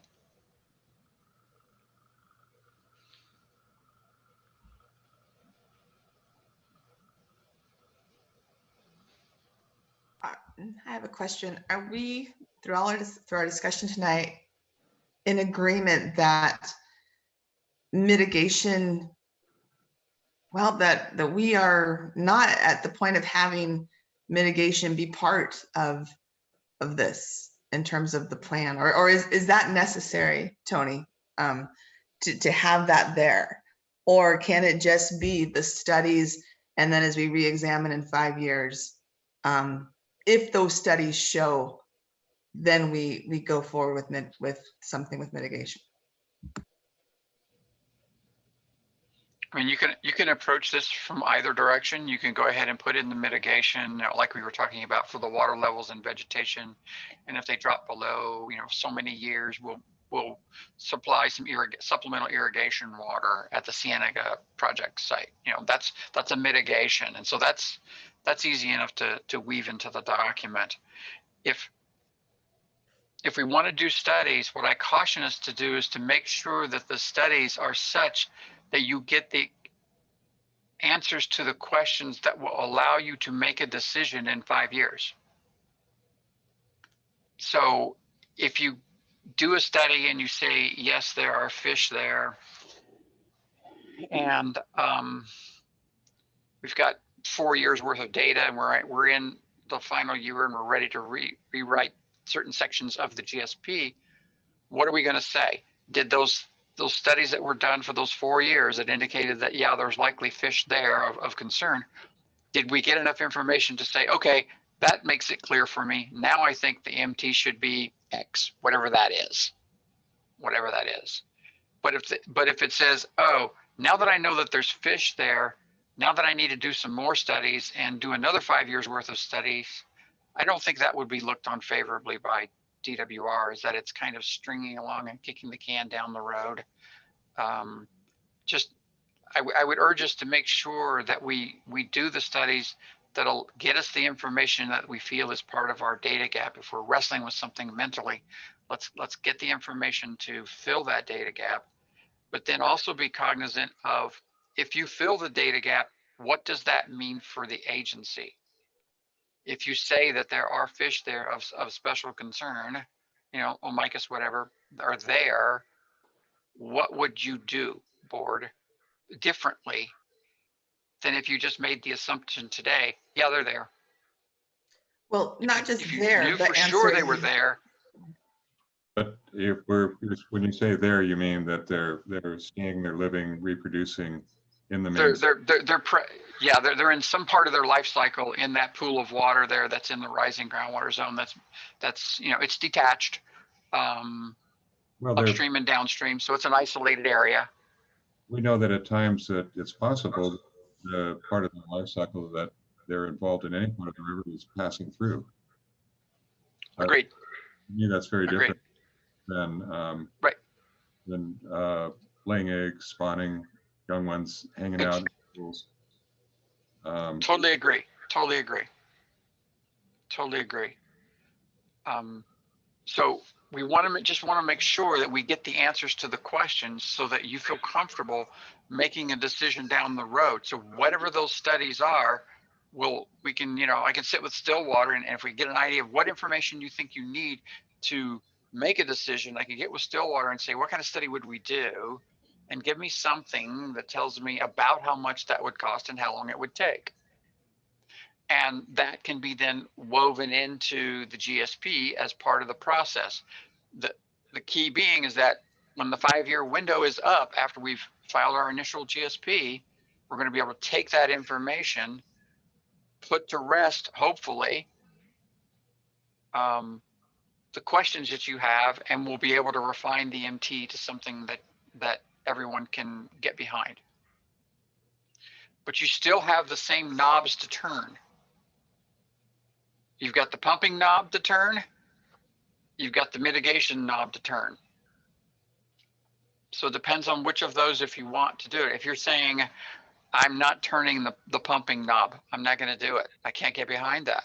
Well, then we're now just with the mitigation knob. And if we're at the mitigation knob, then we can craft something that says, if they're present, we will do X mitigation. If they're not present, we're not going to do that mitigation.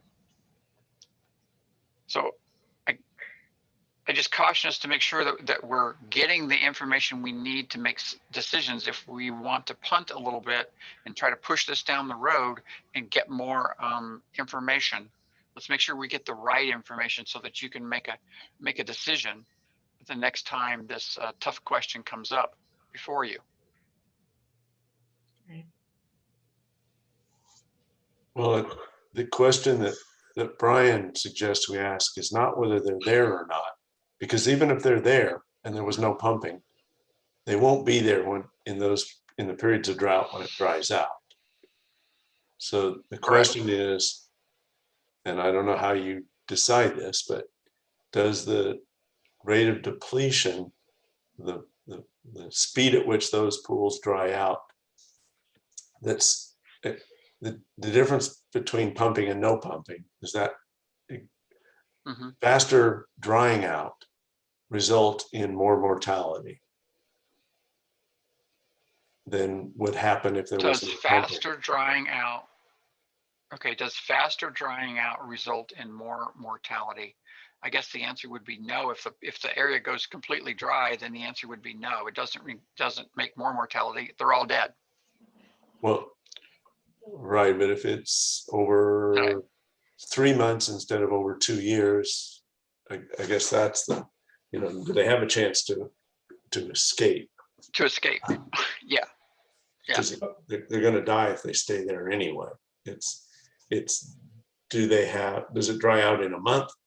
In the summer when they had no chance, because it dries out so fast because we're pumping, or does it dry out over a period of years so that hopefully when there's rainwater in the river and they can swim out?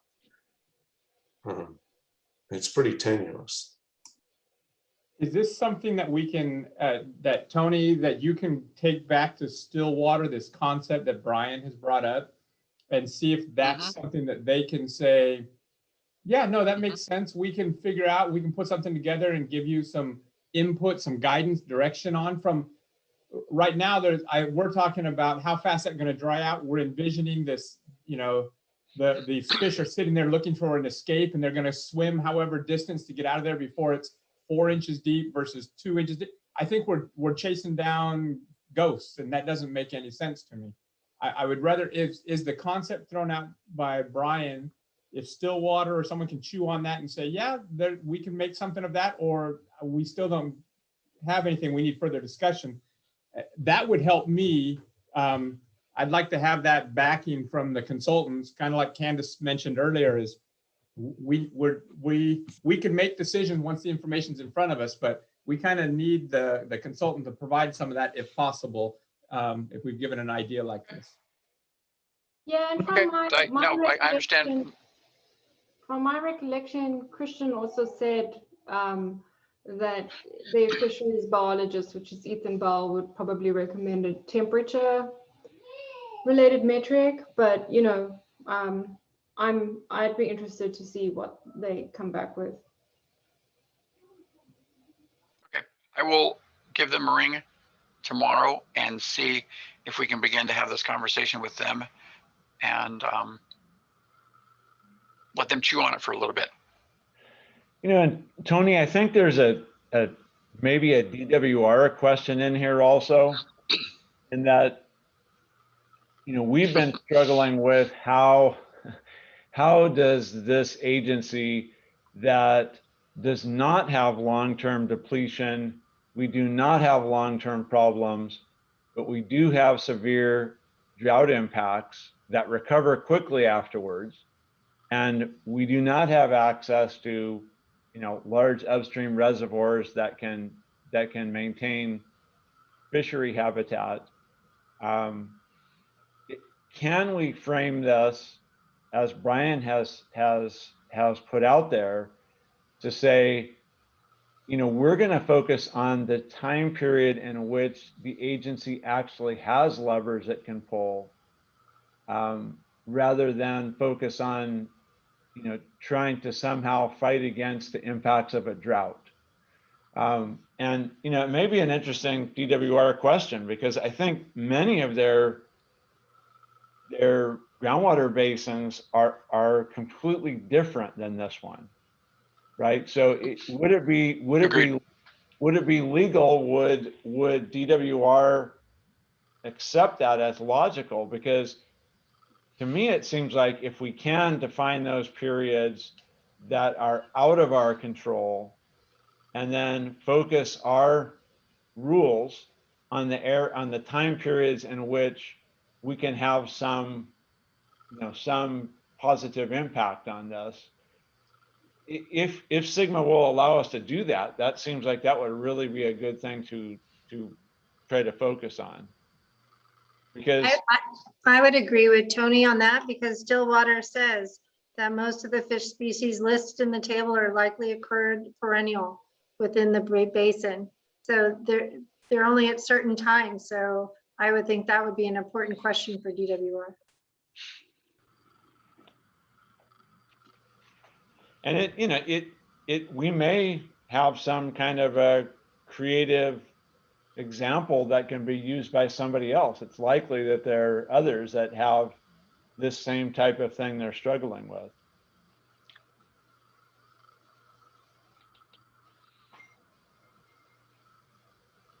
We can certainly make arrangements to have another conversation with DWR and throw out that idea, Tony. I like that, just to see how they would react to that concept.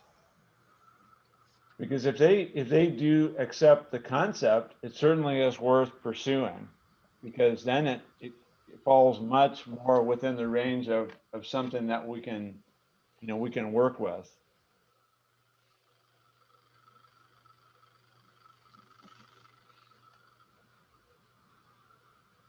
I think I'm kind of reminded, thinking back to the struggle we went through for our guiding principles, and just the conditions, what we recognize being the conditions of this basin, that we basically have a healthy basins. They recover very quickly when they're depleted. And we don't share many of the same, as you are saying, we don't share many of the same concerns that were the reasons for Sigma being put in place in the back in 2014. We have to be careful we don't stray too much. And if I was, if I had to make it, if somebody put a gun to my head and I had to make a choice on how we go forward with this SMC, I would say that the factors that we have control over, I'll say it again, we do not have a significant unreasonable impact on the issues that we're talking about.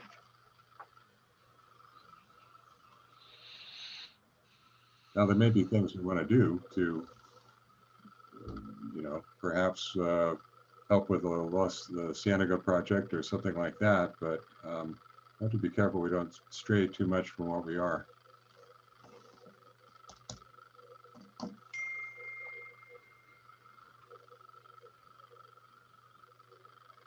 And I think you have traction there, Director McFadden, in that Sigma doesn't say that there can't be any impact. It just says avoid those that are significant and unreasonable. So there are other things that play, ESA, et cetera, in this particular topic, but Sigma doesn't put you in that box that says you can't have an impact. It just says stay away from those that are significant and unreasonable.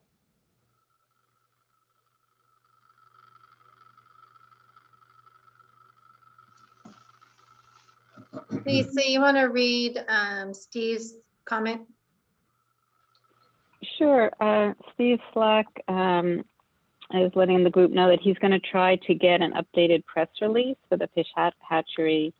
He has emailed the supervisor at the hatchery as he's unsure what information they want released. Long, I don't know if you want me to read yours as well. But to thank you to everybody for your input on these issues. They're not easy, and we appreciate all the stakeholder engagement. Sorry, you didn't need to read my comment. I just wanted to. So do we have enough direction for Tony Morgan? I hear calls for DWR and also with Stillwater to provide us some more information. So that we can discuss this further. I've got enough to move forward on that, and I've got enough to put a partial check mark on the vegetation riparian thing. We made that far tonight, so okay. Good job. So it's a motion to receive and file and provide direction, which we have. Can I get a motion to approve? I'll make a motion. Okay, I will take Candace as the first and Ed as the second on this. Thank you. And Eva, if you could roll call, please. Sure. Director Kimball? Aye. Chair Long? Aye. Vice Chair McFadden? Aye. Director Minigan? Aye. Director Pace? Yes. Director Villaseñor? Aye. Perfect. Great, unanimous. Thank you for the dialogue and making sure that all stakeholders are providing feedback, and we just need more data. So appreciate all of it. And if you do have any other questions that Tony Morgan and Tony Emmerich should look at, if you can email both of them so they're in the loop. I think that's an important factor to make sure. Okay, next item is our special board meeting. Our GSA is very special, and I appreciate all the directors' dedication to getting this done on time and trying to hit a budget. So Lisa, what are you thinking? I believe this item was put in there if we didn't fully complete the SMC matrix, and in order to meet the schedule, if we need to have another board meeting before next month's board meeting, However, Tony, given all the information that you've been required, is that even workable for you to come back within 2 weeks? Part of it's going to be depending on how soon I get DWR to commit to having a meeting and chatting. They've been pretty quick to respond lately. So I guess I can say definite maybe.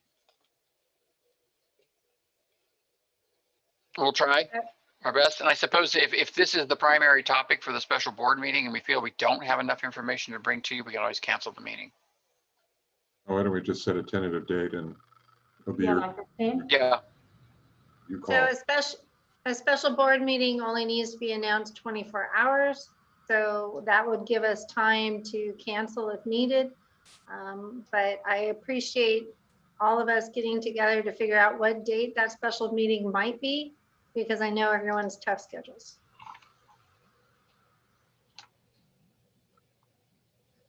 Two weeks from today on the 3rd works for me. So the 10th? Third.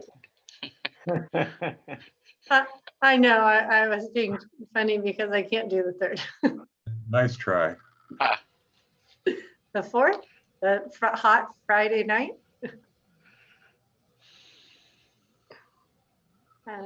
You could do it on the 3rd. I'm not able to attend. Man. You can do it without me. It's okay. Not this one. The 4th does not work for me, unfortunately. Okay. What about the 8th? It's a board meeting, but Yeah, Fillmore board meeting on the 8th. the 9th or the 10th? 9th or 10th is okay. Yeah. 10th? 10th. All right. Chair gets what the chair wants. I'll just back out of a different meeting for this meeting. You guys rule. Okay, so it would be 5 o'clock on June 10th. Okay, so can anyone make a motion to have a special board meeting on June 10th at 5 o'clock? Make the motion. Thank you, Candace. And a second, please. Second. Thank you. A second by Director Villasenor. And the roll call, please. Director Kimball, Aye. Chair Long, Aye. Vice Chair McFadden, Aye. Director Minigan, Director Pace, Yes. Director Villasenor. Aye. All right, motion is approved.